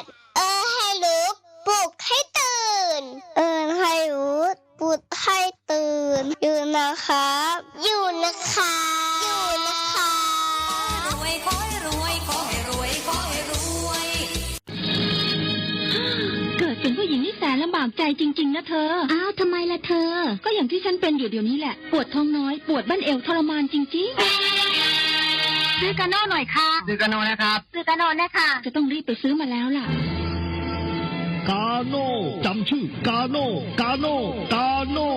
คนรุ่นใหม่ใช้กาโน่ยาน้ำว่านชักมดลูกกาโน่จัดจำหน่ายโดยบริษัทเวชภัณฑ์ยากาโน่ป๊อกซอฟตี้เครื่องหมายการค้าตรามือรับเหรียญทองยกสุดท้ายยาป๊อกกล่องสีเขียวตรามือรับเหรียญทองใช้บรรเทาการปวดเมื่อยตามกล้ามเนื้อเคล็ดขัดยอกยาป๊อกน้ำมันยาป๊อกกล่องสีเขียวตรามือรับเหรียญทองบรรเทาการปวดเมื่อยเคล็ดขัดยอกมีจำหน่ายตามร้านขายยาทั่วไปโรคฤทธิ์ดุมทวารหนักเป็นแล้วทรมานเริ่มต้นจากมีอาการคันบริเวณขอบรูทวารและมีอาการปวดท่วงทวารหนักถ้าปล่อยไว้นานอาจมีแผลเป็นรูปกลีบมะเฟืองและเป็นหน่อคล้ายเดือยไก่มีเลือดไหลซึมถ้าเป็นมากจะถ่ายออกมาเป็นเลือด3 ก๊กมาแล้วยาเม็ดบรรเทาฤทธิ์ดวงทวารหนักตรา3 ก๊กยาเม็ดบรรเทาฤทธิ์ดวงทวารหนัก3 ก๊กกราฟ500ชนิดแคปซูลจัดจำหน่ายโดยบริษัทเวชภัณฑ์ยากาโน่ป๊อกซอฟตี้จำกัดเครื่องหมายการค้าตรามือรับเหรียญทองกล่องละ350 บาทมีจำหน่ายตามร้านขายยาชั้นนำทั่วไปแซ่บนัวมีไว้ในครัวของพี่น้องเลี้ยวบอน้ำปลาปรุงรสแซ่บนัวครัวอิ่มพุงแซ่บนัวครัวอิ่มพุงน้ำปลาปรุงรสแซ่บนัวครัวอิ่มพุงมี2 สูตรน้ำปลาแซ่บนัวครัวอิ่มพุงสูตรแซ่บคูณ2ฟ้าสีส้มใส่ตำมักหุงตำมั่วตำซั่วตำถาดตำสารพัดตำแซ่บห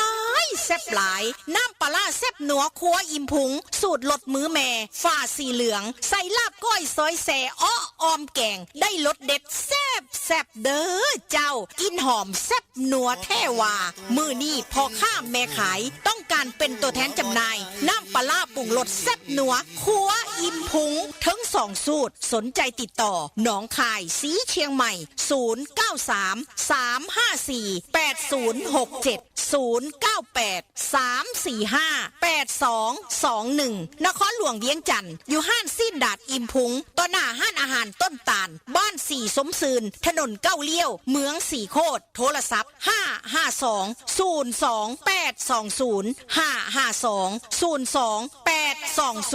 แล้วจะได้น้ำปลาแซ่บนัวครัวอิ่มพุงน้ำปลาแซ่บนัวครัวอิ่มพุงทั้ง2 สูตรนัวโหน่งถือใจนัวได้แซ่บได้ถือใจแท้ๆเด้อเจ้าสาวเมืองนอกเมืองนาฝรั่งมังคะเขาย่องอร่อยดีจำกันบ่ได้กาเจ้าเก่าเจ้าเดิมร้านเต่าทอง24 นอจำหน่ายเครื่องดื่มเมืองทบอจากวันนั้นมาเป็นวันนี้สบายร้านเต่าทอง24ร้านเต่าทอง24ศูนย์บริการแอร์บ้านทุกยี่ห้อทุกขนาดพร้อมติดตั้งราคาถูกเลือกได้แอร์เก่าแลกแอร์ใหม่ได้ราคาดีเต่าทอง24เจ้าเก่ายังบริการน้ำยาแอร์น้ำยาล้างแอร์อุปกรณ์ไฟฟ้าอุปกรณ์ประปามีครบจบทีเดียวเต่าทอง24อยู่ตึกสีเหลืองซ้ายและขวามือคือเต่าทอง24ทางเข้าเมืองทบห่างแยกไฟแดงน้ำมง300 เมตรเท่านั้นหรือว่าติดต่อเจ๊เต่า097-363-9399 097-363-9399 088-373-6888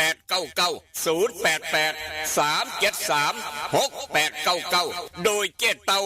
24 นอเจ้าเก่าเจ้าเดิมขายเครื่องดื่มพร้อมเต็มที่เต็มใจอยากติดตั้งแอร์บ้านมื้อนี้ได้ของแถมต้องไปร้านเต่าทอง24โดยเจเตาเมืองท่าบ่อเปิดบริการทุกวัน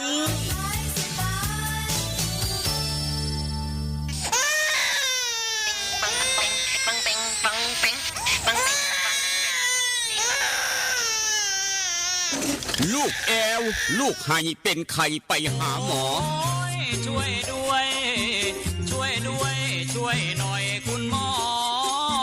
ไปคลินิกนายแพทย์จามิกรหรือว่าหมอดอดใจดีตั้งอยู่ตรงข้ามกับมินิบิ๊กซีสีเชียงใหม่ไปมาหาง่ายตรวจรักษาโรคทั่วไปเด็กผู้ใหญ่ผู้สูงอายุความดันเบาหวานตรวจน้ำตาลในเลือดโรคทางเดินอาหารทางเดินหายใจปวดกล้ามเนื้อคอกระดูกเสื่อมมีวิตามินบำรุงผิวบำรุงร่างกายบริการทรงตรวจเอ็กซเรย์คอมพิวเตอร์ตรวจคลื่นแม่เหล็กไฟฟ้าไปคลินิกนายแพทย์จามิกรตั้งอยู่ตรงข้ามกับมินิบิ๊กซีสีเชียงใหม่ตรวจดีมีมาตรฐานบริการเหมือนญาติพี่น้องเปิดบริการสู้มือต้องไปหาหมอดอดใจดีสอบถามได้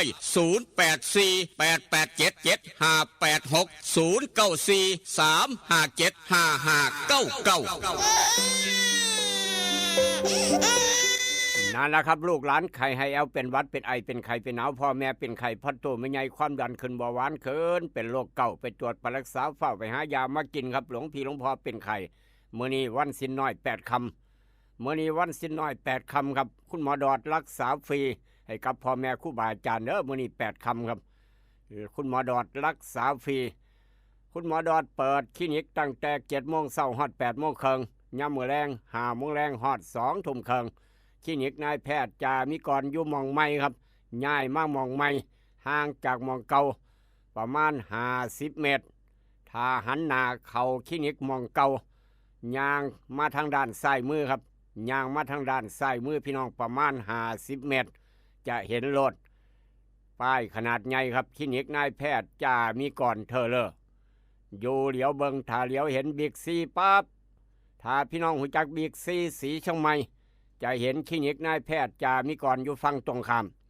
ถ้ายืนอยู่คลินิกนายแพทย์จามิกรมองไม่เหลียวเห็นบิ๊กซีคลินิกนายแพทย์จามิกรอยู่ตรงข้ามกันอยู่ต่อหน้ากันคนเราฟังทางเอิ้นว่าเพราะฉะนั้นเปิดอยู่มองไม่แล้วเมื่อเนี่ยเปิดอยู่มองไม่แล้วคลินิกนายแพทย์จามิกรเปิดมาได้ 2-3 มื้อแล้วเปิดมาได้ 2-3 มื้อตั้งแต่บัดนี้เป็นต้นไปนายแพทย์จามิกรคลินิกเพิ่นจะตั้งอยู่นี่นายแพทย์ระดับปริญญาตรวจรักษาโรคทั่วไปขวัญใจพัดตู้ไม่ใหญ่ผู้ใดกับนายแพทย์หมอดอดนายแพทย์หมอดอดมันว่าคุณหมอดอดผู้อำนวยการโรงพยาบาลศรีเชียงใหม่ลูกหลานคนหนองคายโดยกำเนิดภาษาเว้าง่ายเข้าใจง่ายมื้อนี้จองคิวได้กับคุณหมอดอดสอบถามปรึกษาได้ครับภาคเช้า7 โมงเช้าฮอด8 โมงครึ่งยามมื้อแลง5 โมงแลงฮอด2 ทุ่มครึ่งหนุ่มน้อยกระดันดำไว้ศอกหูจักดีปัญญังละคลินิกนายแพทย์จามิกรย้ายใหม่แล้วพุ่นอายุพูนแล้วก็สิว่า0836769581 เบอร์จองคิวกับคลินิกนายแพทย์จามิกรคุณหมอดอดจะดีฟังตรงข้ามบิ๊กซีสีเชียงใหม่ครับอยากได้เบอร์โทรศัพท์สั่งน้ำปลาแดกแซ่บนัวครัวอีพุ่งทางสีเชียงใหม่บ้านเฮาเบอร์นี้ครับโทรเบอร์นี้0983458221 ถ้าทางหนองคายโทรเบอร์นี้0933548067 พี่น้องเวียงจันทน์โทรเบอร์นี้ครับ552-02820 อยากติดตั้งแอร์บ้านกับเจเตาโทรเบอร์นี้ได้ของแถมได้ราคาถูกพร้อมยี่ห้อได้กระยาแอร์บ้านโทรเดี๋ยวนี้ติดตั้งเดี๋ยวนี้ครับ0973639399 อีกเบอร์หนึ่งของเจเตา0883736899 อยากได้เนื้อสดๆไปงานดองงานแต่งอยากสั่งเนื้อกิโลละ220จากอุ่นเนื้อสดโทรเบอร์นี้กับเสียวุฒิโทรเดี๋ยวนี้เพิ่นรับเดี๋ยวนี้อะโหลโหลด 0953295764ครับ0953295764สำหรับพี่น้องต้องการนาโนบูอ้ายของนาโนพัดพี่น้องคนส่วนอย่างหูจักดีนาโนบูอ้ายของนาโนพัดครับหมอสำหรับต้นยางตั้งแต่10 ปีไปจนฮอด30 ปีสูตรเข้มข้นถ้าได้จำนวนมากนายางนิ่มกรีดง่ายถือใจคนกรีดยางนายางดีบ่ตายพร้อมอีกต่างหากใส่นาโนบูเดี๋ยวนี้ซื้อนาโนบู1 ขวดแถมเสือโตโกดตัวงาม1 ตัวแถมเสือนาโนบู1 ตัวไปเอาอยู่ใสครับนาโนบูไอของนาโนพัดไปเอาอยู่ร้านแต่การเกษตรแต่เอี่ยมเฮงสีเชียงใหม่ร้านดาวแดงการเกษตรบ้านป่าสักเหนือทางมาทางดอนป่าเปื่อยบ้านหมอนี่เป็นตัวแทนจำหน่ายอำเภอสังคมร้านสังคมการเกษตรอำเภอบ้านผือร้านวิลิตอย่างพระอำเภอบ้านผือพี่น้องทางบ้านผือทางสังคมอยากได้นาโนบูกำลังแถมเสือไปเอาได้ตามที่บอกใกล้หมดได้ใส่บริการมหันนาโนบูไอของนาโนพัดบริษัทเดียวกันใส่ดีแล้วบอกต่อกันไปนาโนบูพี่น้องคนส่วนยางจำไว้นาโนบูไอของนาโนพัดยาท่านายางสูตร2 พลังซื้อนี่ต้องมั่นใจได้ของแถมได้เสือไปใส่พร้อมอีกต่างหากถ้ามีข่าวด่วนน้ำบ่ไหลไฟบ่สว่างหนทางบ่ดีเมียกระทั่งพี่น้องมีสวนบักบักแตงบักต้นหรือว่าสวนทัวเอิ้นคนไปซื้อซอยมีหมักทัวมีหมักแตงทุกอย่างทุกแนวครับมีปูมีปลาแจ้งกันเข้ามา0816016232น้ำขังถนนหนทางไปยากลำบากหน้าฝนก็แจ้งกันเข้ามา0816016232ช่วงกำลังถ่ายสายจากพี่น้องพาพี่น้องไปทางอำเภอเฝ้าไร่จังหน่อยครับไปทางอำเภอเฝ้าไร่ครับทางไปทางบ้านโซ่อำเภอโซ่พิสัยพุ่นละนี่ทางไปทางโซ่ไปทางบ้านดงครับทางบ้านโนนยางบ้านหนองยางประมาณนี้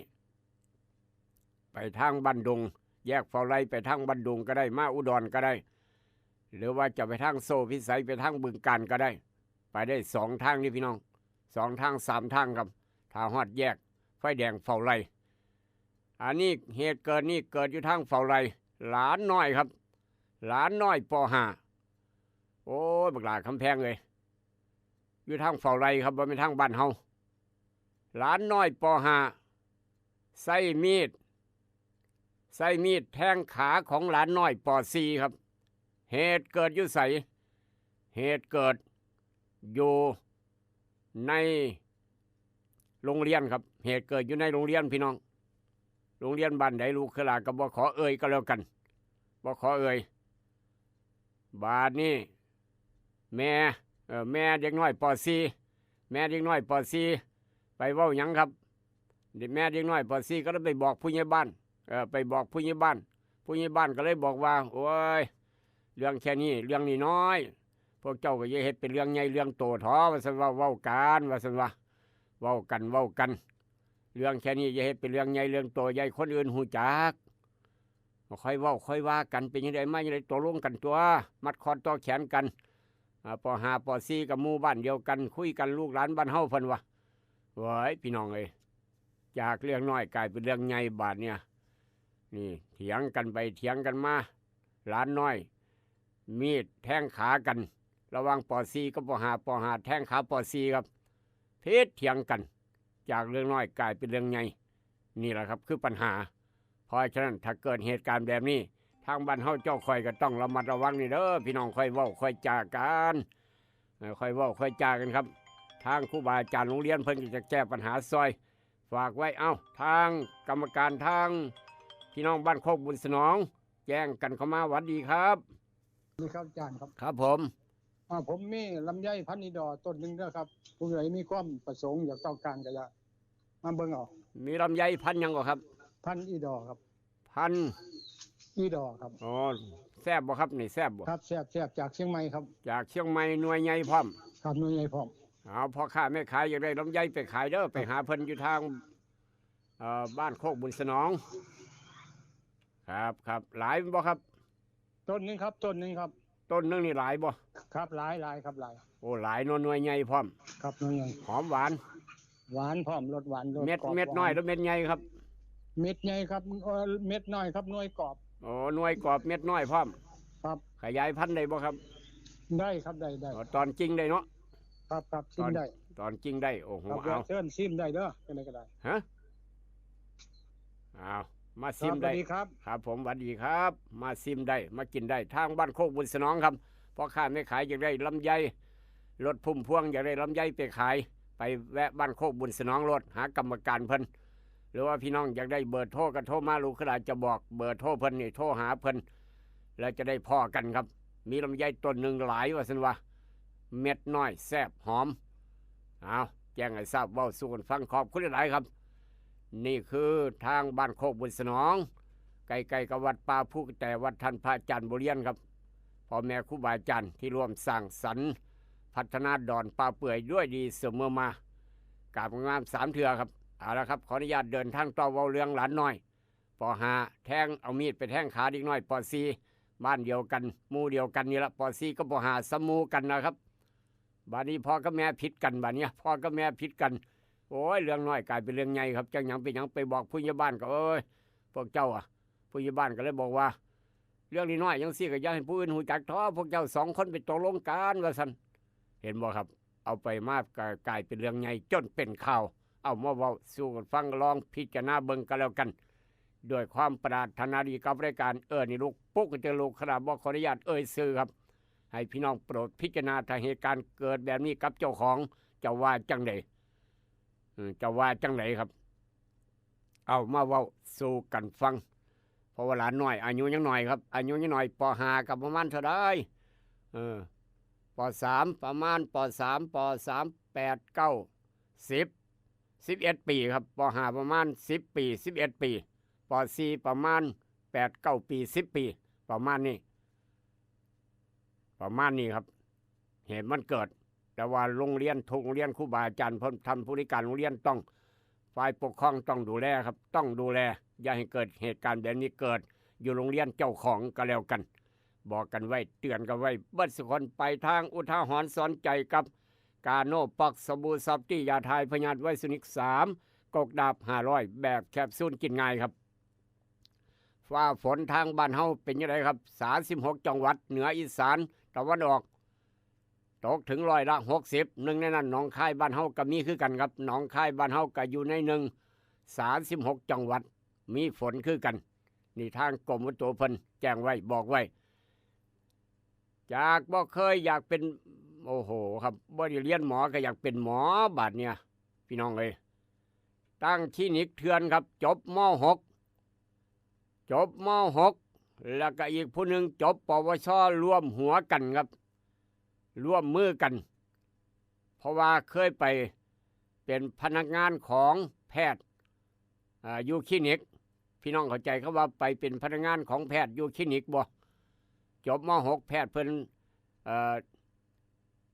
ให้ไปซอยนะไปซอยรับคนป่วยบัดนี้เห็นแพทย์เพิ่นฉีดยาจังซั่นซี่ก็จำไว้ซอยเบิ่งซอยแย่งครับม.6 3 ปี4ปีก็จำไว้ปวช.คือกันก็จำไว้เพิ่นเฮ็ดจังไดเพิ่นปล่อยยาจังไดฉีดยาจังไดจำไว้เบิดเพราะว่าเคยเฮ็ดงานคลินิกมาก่อนเฮ็ดงานคลินิกมาก่อนจำไว้คุณหมอพาเฮ็ดจังไดฉีดยาไอ้หยังคุณหมอบอกจำไว้เอิ้นว่าใช้วิธีหลักจำครับใช้วิธีหลักจำหลังจากนั้น2คนนี้ออกมาเอาสิเพื่อนเฮาไปเปิดคลินิกว่าซั่นเปิดอยู่ไสเปิดอยู่บ้านเฮานี่แล้วว่าซั่นว่ารับฉีดยาตัวเฮ็ดเป็นแล้วภาษาไข้ปวดหัวก็ฉีดยาตัวนี้เนี่ยหมอบอกเขาจำได้เป็นหวัดเป็นไอก็ฉีดยาตัวนี้ไปซื้อมาอยู่ร้านขายยาหั่นเพิ่นว่าว้ายมาเปิดล่ะครับเอาบ้านเจ้าของเป็นคลินิกบ่ขึ้นป้ายยังรับบริการพี่น้องแถวนั้นพี่น้องก็หมอตีเอิ้นว่าหมอตีสมัยก่อนน่ะพี่น้องก็บอกต่อๆกันไปไว้เจ้าสิไปคลินิกหยังมันแพงเนี่ยไปมองเนี่ยอยู่ข้างบ้านข่อยหั่นยาแห้งพร้อมฉีดเข็มเดียวเศร้าไข้โรดก็สิว่าหั่นตัวผู้ใดก็บอกต่อรายได้เป็นแสนครับรายได้เดือนละแสนฉีดยาหั่นจากหมอตีหมอเถื่อนครับผลท้าย ไปบ่รอดถูกจับครับตำรวจเจ้าที่รวบ2 หมอเถื่อนเรียบร้อยหน้าจืดเจ้ารอถามไปทำไมพวกเจ้าไปเก่งมาสายเรียนแพทย์เรียนหมอเรียนพยาบาลก็บ่ได้เรียนครับแพทย์ก็บ่ได้เรียนครับเฮ็ดหยังล่ะเฮ็ดงานคลินิกมาก่อนจำคุณหมอพาเฮ็ดว่าซั่นว่าวิธีหลักจำถูกจับเรียบร้อยครับนั่นเห็นบ่บาปบุญครับบาปบุญคุณโทษเทวดาใส่กรรมเป็นข่าวเอามาเว้าสู่กันฟังเหตุการณ์นี้เกิดทางโพนครับทางบ้านอื่นเมืองอื่นบ่เป็นทางบ้านเฮาเด้อพี่น้องเอ้ยห้ามบ่เป็นตัวอย่างครับอย่าไปเฮ็ดลูกหลานบ้านเฮาเจ้าข่อยรายได้เดือนละแสนยาที่เอามาใส่ก็สั่งจากออนไลน์แน่ไปซื้ออยู่ร้านขายยาแน่ประมาณนั้นเอามาเว้าสู่กันฟังพี่น้องระมัดระวังเด้ออย่าไปใส่คลินิกหมอตีก็แล้วกันหมอเถื่อนก็แล้วกันครับตายมาบ่คุ้มค่านี่พี่น้องตายมาบ่คุ้มค่าจากเหตุการณ์นั้นมาทางเหตุการณ์นี้นี่ก็เหตุงานอบตครับฝ่ายผู้สาวเหตุงานอบตโอ้บ่ได้เป็นอบตเด้เหตุงานอยู่อบตฝ่ายผู้สาวปากฏว่าเหตุงานอบตบัดเนี่ยตอนยังบ่เหตุงานครับตอนยังบ่เข้าเหตุงานอบตก็มักเบาธรรมดามักเบาอยู่ในหมู่บ้านเดียวกันตำบลเดียวกันธรรมดาครับหลังจากนั้นได้เข้าไปเฮ็ดงานอบตฝ่ายผู้สาวได้เข้าไปเฮ็ดงานอบตบ่ฮอดปีครับใจมันเปลี่ยนไปบาดเนี่ยได้แต่งโตโก้โตงามได้ใส่กันกระโปรงสวยๆงามๆได้ใส่เกิบขาหยอกขายองหยังขึ้นไปแล้วครับแต่งโตไปอบตเฮ็ดงานเสมอหนุ่มไทยบ้านพวกนี้ก็อ้าวตอนแรกก็ให้ไปส่งโยครับตอนแรกให้นุ่มใช้บ้านไปส่งอบตโยไปเฮ็ดงานพอมักกันเด้บ้านฮอด4 เดือน5 เดือนมาปีนึงไปแล้วว่าฝ่ายผู้สาวเปลี่ยนไปครับฝ่ายผู้สาวเปลี่ยนใจย้อนในเฮ็ดงานอบตนุ่มใช้บ้านบ่ได้แต่งโตโก้ไปพ่อบ่าวอบตไปพ่อผู้นั้นผู้นี้ไปประชุมสัมมนาพ่อกันมักผู้นาไปนาบัดนี้โอ้ยเป็นเรื่องเลยครับเป็นเรื่องนุ่มไทยบ้านตามง้อสาวอบตบ่ยอมคืนครับบ่ยอมคืนดีไปไกลแล้วว้ายบ่าวอบตบ่าวไทยบ้านก็ตามง้อบ่คืนดีบ่เฮ้อว่าซั่นว่าโทเจ้ามันก็เปลี่ยนใจไว้แท้ตอนก่อนก็ว่ามักข่อยสิเอาข่อยเป็นผัวจังซั่นจังซี่บาดนี้ไปเป็นอบตแล้วเห็นผู้อื่นดีกว่าเจ้าของตามง้อตามงอนหัวห้อนว้ายได้เป็นอบตสาวพ่อกับแม่ก็ซื้อรถเก๋งให้แล้วเนาะนมไทยบ้านตามง้อบ่คืนง้อจะได้บ่คืนกันทุบรถสาวอบตมนเอเล่ครับได้เป็นลี่พร้อมอีกต่างหากก็ยังว่าข่อยบ่มักจ้าข่อยมักผู้อื่นแล้วเจ้าบ่ได้เป็นอบตบ่ได้เป็นเฮ็ดงานอบตน้ำข่อยก็สิว่าเถียงกันไปเถียงมารถมนเอเล่เพราะว่าหนุ่มไทยบ้านไปตามทุบรถสาวอบตเฮ็ดงานอบตเปลี่ยนไปครับเปลี่ยนใจยังบ่พอเปลี่ยนไปพร้อมอีกต่างหากเหตุการณ์นี้เกิดอยู่ไสทางจังหวัดบุรีรัมย์อ้าวบ้านเฮาเจ้าข่อยระมัดระวังนี่เด้อห้ามบ่เป็นตัวอย่างจากเหตุการณ์นั้นมาทางเหตุการณ์นี้ครับนี่ก็อีกเหตุการณ์นึงคือกันลูกชายน้อยลูกชายหลายาบ้าครับยาบ้าพี่น้องอันนี้บ่เคยพ่อกับพ่อเนี่ยบ่เคยเห็นก็เห็นครับบ้านเฮามีอยู่บ่ลูกชายหลาติดยาครับลูกชายหลาติดยาลูกชายเทวดาลูกชายหลาพร้อมติดยาบาดเนี่ยติดยางอมแงมครับให้ว่าขาดบ่ได้ขอแม่ตลอดขอเงินพ่อขอเงินแม่ตลอดเมื่อใดขอเงินแม่บ่ได้เอามีดมาขู่แม่ครับย้อนยาบ้าพาไปโอ้ยพี่น้องเอ้ยขู่แม่ยังบ่พอเด้แม่บ่ให้เงินครับแม่บ่มีเงินให้แม่บ่มีบักหลาแม่บ่มีสิขาแม่ก็ตายซื่อๆหั่นล่ะว่าซั่นว่าเอามีดมาข่มขู่แม่บังคับแม่ไปไสครับแม่บ่ให้เงินแม่อายุ77 ปีแล้วครับเป็นแม่ตู้แล้วแม่นี่77 ปีเป็นแม่ตู้แม่บ่มีบักหลาแม่สิตายนี้จากลูกนี่แบบนี้คันเฮ็ดจังเสี่ยวว่าซั่นว่าตายบ่ตายค่อยบ่เกี่ยวเจ้าไปหามาแม่ไปหาสายหาเงินไปขอทานเดี๋ยวนี้เจ้าไปหาขอทานนั่งอยู่พุ่นหน้าตลาดพุ่นว่าซั่นว่าป้าโทรไล่แม่ไปขอทานครับ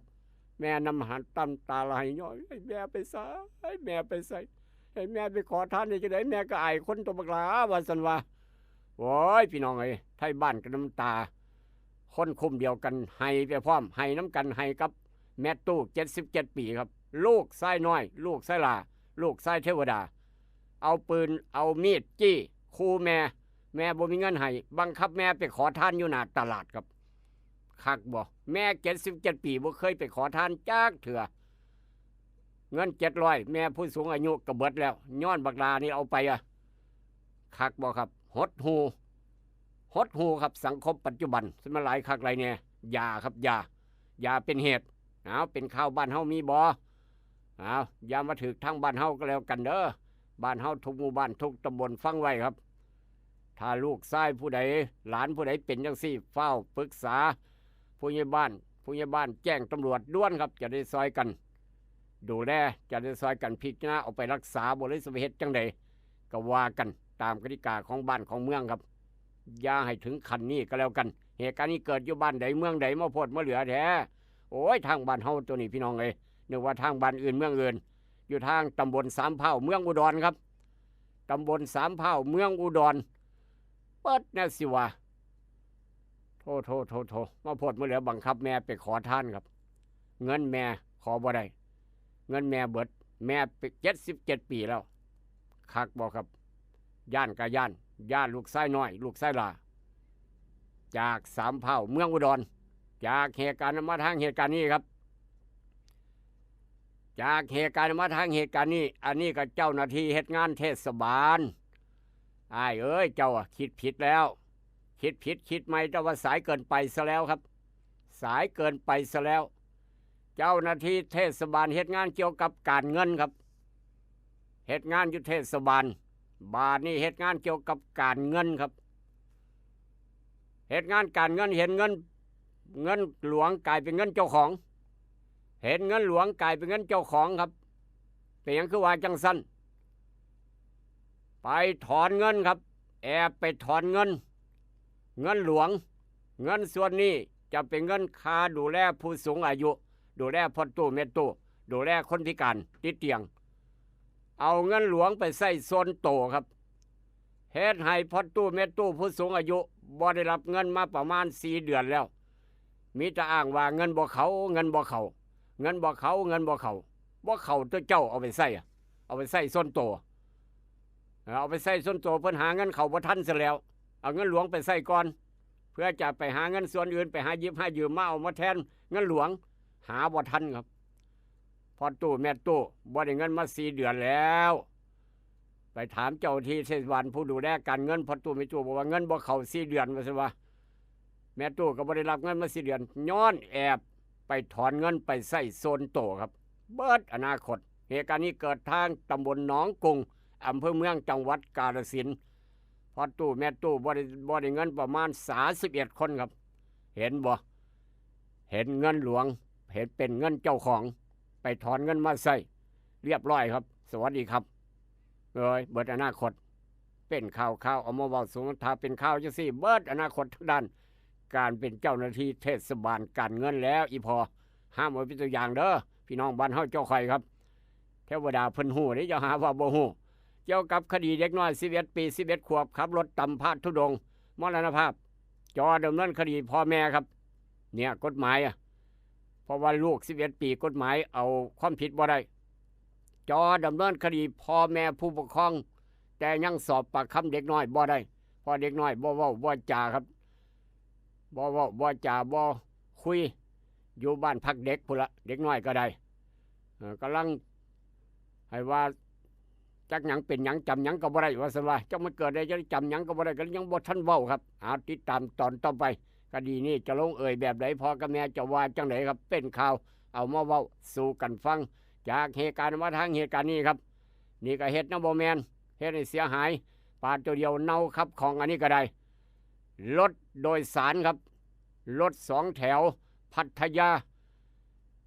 รถ2 แถวพัทยาครับเจ็บค่าโดยสารแพงเกินจริง2 นักท่องเที่ยวไทยโดนไป300ค่อยขี่จากซอยนี้ไปหาซอยนั่นไปหาหม่องหัน300 บาทพุ่นบ่300ครับว่าซั่นว่าถูกผู้ละ300เดี๋ยวนี้น้ำมันแพงครับเพิ่นว่าว้ายพี่น้องเอ้ยขี่บ่ฮอดครับระยะทางประมาณบ่ฮอด10 กิโลถูกผู้ละ300 2 คนก็600ว้ายมันแมนบ่ล่ะว่าซั่นว่าบ่นเจ้าเอาแพงเกินไปบ่อ้ายเจ้าฝันบ่หรือจังได๋เดี๋ยวนี้ขี่รถมา10กิโลเจ้าคนละ300เพิ่นว่า300ครับน้ำมันแพงครับผลท้ายรถ2 แถวถูกลงดาบคนขับเรียกเก็บค่าโดยสารแพงเกินจริงถูกลงดาบครับสากรณ์2 แถวเสียหายลงดาบรถ2 แถวคันที่ว่า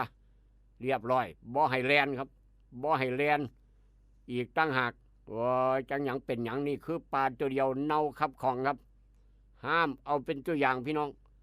เกิดเหตุเมื่อไหร่วันที่5 กรกฎาคมที่ผ่านมาเวลา5 ทุ่ม1น้ำมันแพง2เดึกแล้วคอยต้องเอาแพง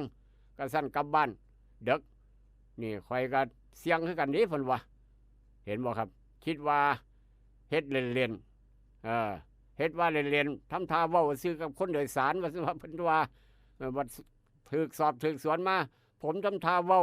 กับคนโดยสารซื่อครับผมบ่เฮ็ดอีหลีดอกเพิ่นว่าหวยได้เว้าไปแล้วเว้าแล้วเว้าอีกเว้าแล้วเว้าอีกเว้าย้ำแล้วย้ำอีกอยู่หั่นเนาะผู้ใดสิไปเชื่อครับบัดเจ้าที่ถามบัดตำรวจถามผมเฮ็ดเว้าเล่นซื่อครับเว้าอำเล่นซื่อๆบ่มีผู้ใดเชื่อครับเรียบร้อยถูกปรับถูกไหมแล้วก็ถูกบ่ให้ขับพร้อมอีกต่างหากเป็นข่าวห้ามเอาเป็นตัวอย่างครับอย่าไปเฮ็ดเล่นแนวบ่แม่นจากเหตุการณ์มาทางเหตุการณ์นี้ครับไฟไหม้บ้านเรียบร้อยนี่แหละครับลูกขลาบอกตลอดก่อนจะออกเฮือนจากบ้านบ่เห็นบ่อยากพ่อแม่กับลูกตายครับสุนัขก็ยังตายคาดว่าไฟฟ้าลัดวงจรแม่ก็ตายเจ้าของบ้านลูกก็ยังตายสุนัขก็ยังตายเหลือแต่เสากากซากนอนจนไฟไหม้บ้านไหม้เจ้าของพร้อมเรียบร้อยพี่น้องเหตุการณ์นี้เกิดอยู่ทางจังหวัดนนทบุรีเมื่อวานนี่ครับเป็นข่าวเพราะฉะนั้นอย่ามองข้ามความปลอดภัยโดยเด็ดขาดด้วยความเป็นห่วงก่อนจะออกจากเฮือนจากบ้านเบิงปลั๊กฟืนปลั๊กไฟการน้ำร้อนเตารีดทุกอย่างทุกแนวครับถอดปลั๊กให้เรียบร้อยก่อนจะออกจากเฮือนจากบ้านไปเวียกไปการไปงานย่ำมื้อคืนก่อนจะหลับจะนอนกับเบิงคักๆสักก่อนค่อยหลับค่อยนอนครับอย่าประมาทโดยเด็ดขาดในโลกยุคปัจจุบันบ่ว่าหน้าฝนหน้าร้อนหน้าหนาวครับจากเหตุการณ์มาทางเหตุการณ์นี้รถตู้เมื่อกี้รถโดยสารทางพัทยาคิดค่าโดยสารแพงเกินจริงอันนี้ก็รถตู้รับส่งนักเรียนแล่นต่ำเสาไฟฟ้าบาดเจ็บ14คนขับผมหักหลบรถที่จอดอยู่ข้างทางนะสันว่าหักหลบย้อนขับเร็วครับหักหลบรถจอดอยู่ข้างทางจั่วเท่านั้นไปต่ำเสาไฟฟ้าว้ายลูกหลาน14คนบาดเจ็บระทึกพ่อกับแม่ได้ให้น้ำวนๆครับเห็นบ่ย้อนขับเร็วรถตู้รับส่งนักเรียนเด้อบ้านเฮาเจ้าข่อยห้ามประมาทห้ามเอาเป็นตัวอย่างครับบอกกันเตือนกันจะหน่อยว่าเรื่องอบต.ที่ผ่านมาครับอบต.ที่ผ่านมาอบต.ที่มีรายได้หลายที่สุดในประเทศไทยป้าทอส่วนมากอยู่ทางจังหวัดสมุทรปราการเพราะว่าโรงงานหลายครับส่วนมากรายได้สูงอบต.ธรรมดาบ่แม่นเทศบาลนะครับอบต.บางพี่ใหญ่อบต.บางฉลงอบต.บางเสาธงอบต.ในคลองบางปรากฏโอ้โหอบต.คลอง3อบต.บางปลาอบต.เชิงทะเลอบต.หนองปลือครับส่วนมากอยู่ทางสมุทรปราการเป็นส่วนใหญ่ปทุมธานีภูเก็ตรายได้อบต.อันดับ1ครับบางพี่ใหญ่ทางสมุทรปราการนี่คือเว้าสู่กันฟังครับอำเภอบางพี่ใหญ่อบต.บางพี่ใหญ่จังหวัดสมุทรปราการรายได้รวมครับ 1,123 ล้านบาทโถบ่แม่นธรรมดารายได้บางอบต.ครับนี่คือใหญ่สุดบางพี่ใหญ่รายได้หลายเพราะโรงงานหลายแถวนั้น 1,123 ล้านบาทเบ้อเนาะงบพัฒนาเพิ่นมันคือหลายขึ้นแท้ครับเพราะว่ารายได้เพิ่นหลายโรงงานหลายนอกจากนั้นประมาณ500กว่าล้าน700กว่าล้านโอ้โหบางพี่ใหญ่หลายกว่าหมู่ 1,123 ล้านบาทเพราะฉะนั้นจะเห็นได้ว่าอบต.ในพื้นที่จังหวัดสมุทรปราการ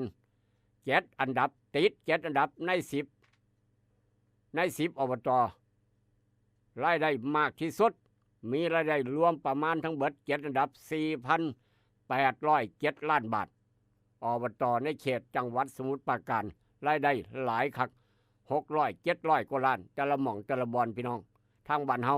อบตรายได้จักบาทจักล้านครับเว้าสู่กันฟังนี่เด้อพี่น้องเอ้ยพี่น้องเพิ่นอยากฮู้จักอยู่ดิแต่ละอบตก็ได้แต่ละปีรายได้หลายปานใดแต่ละเดือนรายได้หลายปานใดครับทางบางพี่ใหญ่ 1,123 ล้านบาทรวมแล้ว7หม่อง7บอนทางสมุทรปราการรายได้ของอบตรวม 4,807 ล้านครับอยากเฮ็ดหยังก็ได้เฮ็ดอยากพัฒนาหยังก็ได้พัฒนาประมาณนั้นเอามาเว้าสู่กันฟังราคาทองคำเมื่อวานเท่าไหร่ครับราคาทองครับขึ้นไปลดลง100 บาททองอยู่ในร้าน 66,250 บาททองอยู่ในข้อปุญญาบาล1 บาทขายได้ประมาณ 63,944 บาทจะเพิ่มจะลดต้องติดตามราคาหมากปาล์มพอเชษหมากปาล์มพญม้วนยัง7 บาทกว่าถึง8 บาท 50 ตังค์ต่อกิโลราคาปาล์มราคายางพาราว่าจะได้ไปฟังพร้อมกันครับเริ่มบวกขึ้นมาแล้วสถานการณ์ยางก้อนถ้วย 70% บวกขึ้นมา14 ตังค์เมื่อวานอยู่ที่48 บาท 51 ตังค์ยางก้อนถ้วย 100% บวกขึ้นมา20 ตังค์ขึ้นมา69 บาท 30 ตังค์น้ำยางสดบวก1 บาท 76 บาททวนๆยางแผ่นดิบคุณภาพดีความชื้นบ่เกิน 3% บวก20 ตังค์84 บาท 50 ตังค์ยางแผ่นลมควันสั้น3 วัตต์ก้อนบวกบาท20 ตังค์87 บาท 30 ตังค์นี่คือราคากลางเปิดตลาดยางพาราจังหวัดหนองคายหมู่บ้านรายงานกันเข้ามาพยากรณ์อากาศภาคอีสานบ้านเฮามีฝนฟ้าคะนองร้อยละ60ของพื้นที่และก็มีฝนตกหนักบางหม่องบางบอนบริเวณหนองคายบึงกาฬอุดรสกลนครนครพนมมุกดาหารชัยภูมิยะโสอำนาจสุรินทร์ศรีสะเกษเมืองอุบลครับนี่คือสภาพดินฟ้าการเดินทางไปไสมาไสเตรียมห่มเสื้อรถไปพร้อมเอาเสื้อกันฝนใส่รถประนำของดีไม่น้อยก่อนจากกันเศร้ามื้อนี้ครับแก้เมื่อยจังน้อยเห็นเวียกหลายครับแก้เมื่อยแก้อ่อนเพลียบำรุงกำลังบำรุงธาตุจะเริ่มน้ำบักข้าวเด้อน้ำบักข้าวแก่น้ำบักข้าวอ่อนพี่น้องยาเทถิ่มยาปาดถิ่มครับน้ำบักข้าวแก่น้ำบักข้าวอ่อนใส่ขวดใส่แก้วไว้แช่ตู้เย็นไว้เอามากินเย็นจะได้แก้เมื่อยในการเฮ็ดเวียกเมื่อยกลับมาฮอดเฮือนฮอดบ้าน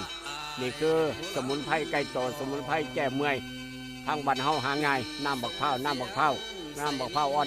าวแก่มีประโยชน์เบิดแก้เมื่อยแก้อ่อนเพลียเพิ่นว่าบ่หาบักข้าวบ่ได้ก็ไปหาท่านรองสังสีช่างใหม่ก็แล้วกันคุณหมอดอนเจดีคลินิกนายแพทย์จามิกรมื้อนี้เปิดปกติมองใหม่ครับอยู่ฝั่งตรงข้ามบิ๊กซีสีช่างใหม่คลินิกนายแพทย์จามิกรมองใหม่เปิดอยู่ฝั่งตรงข้ามตึก2 ชั้นไปสะดวกมาสบายจอดรถสบายใจใหญ่กว่าเก่าคลินิกนายแพทย์จามิกรมื้อนี้เปิดปกติฝั่งตรงข้ามบิ๊กซีอำเภอศรีชมัยบ้านเฮาไปสะดวกหาง่ายพร้อมได้ยินแล้วบอกต่อกันไปสวัสดีครับ นี่ละนอเพิ่นว่าเกิดเป็นคนเอาควรสั่งสังฆทานอย่าเป็นปล่อยจังงั้นตักบาตรนี่ไปแทนขอบไม่ยืนทรงนี่ละนอ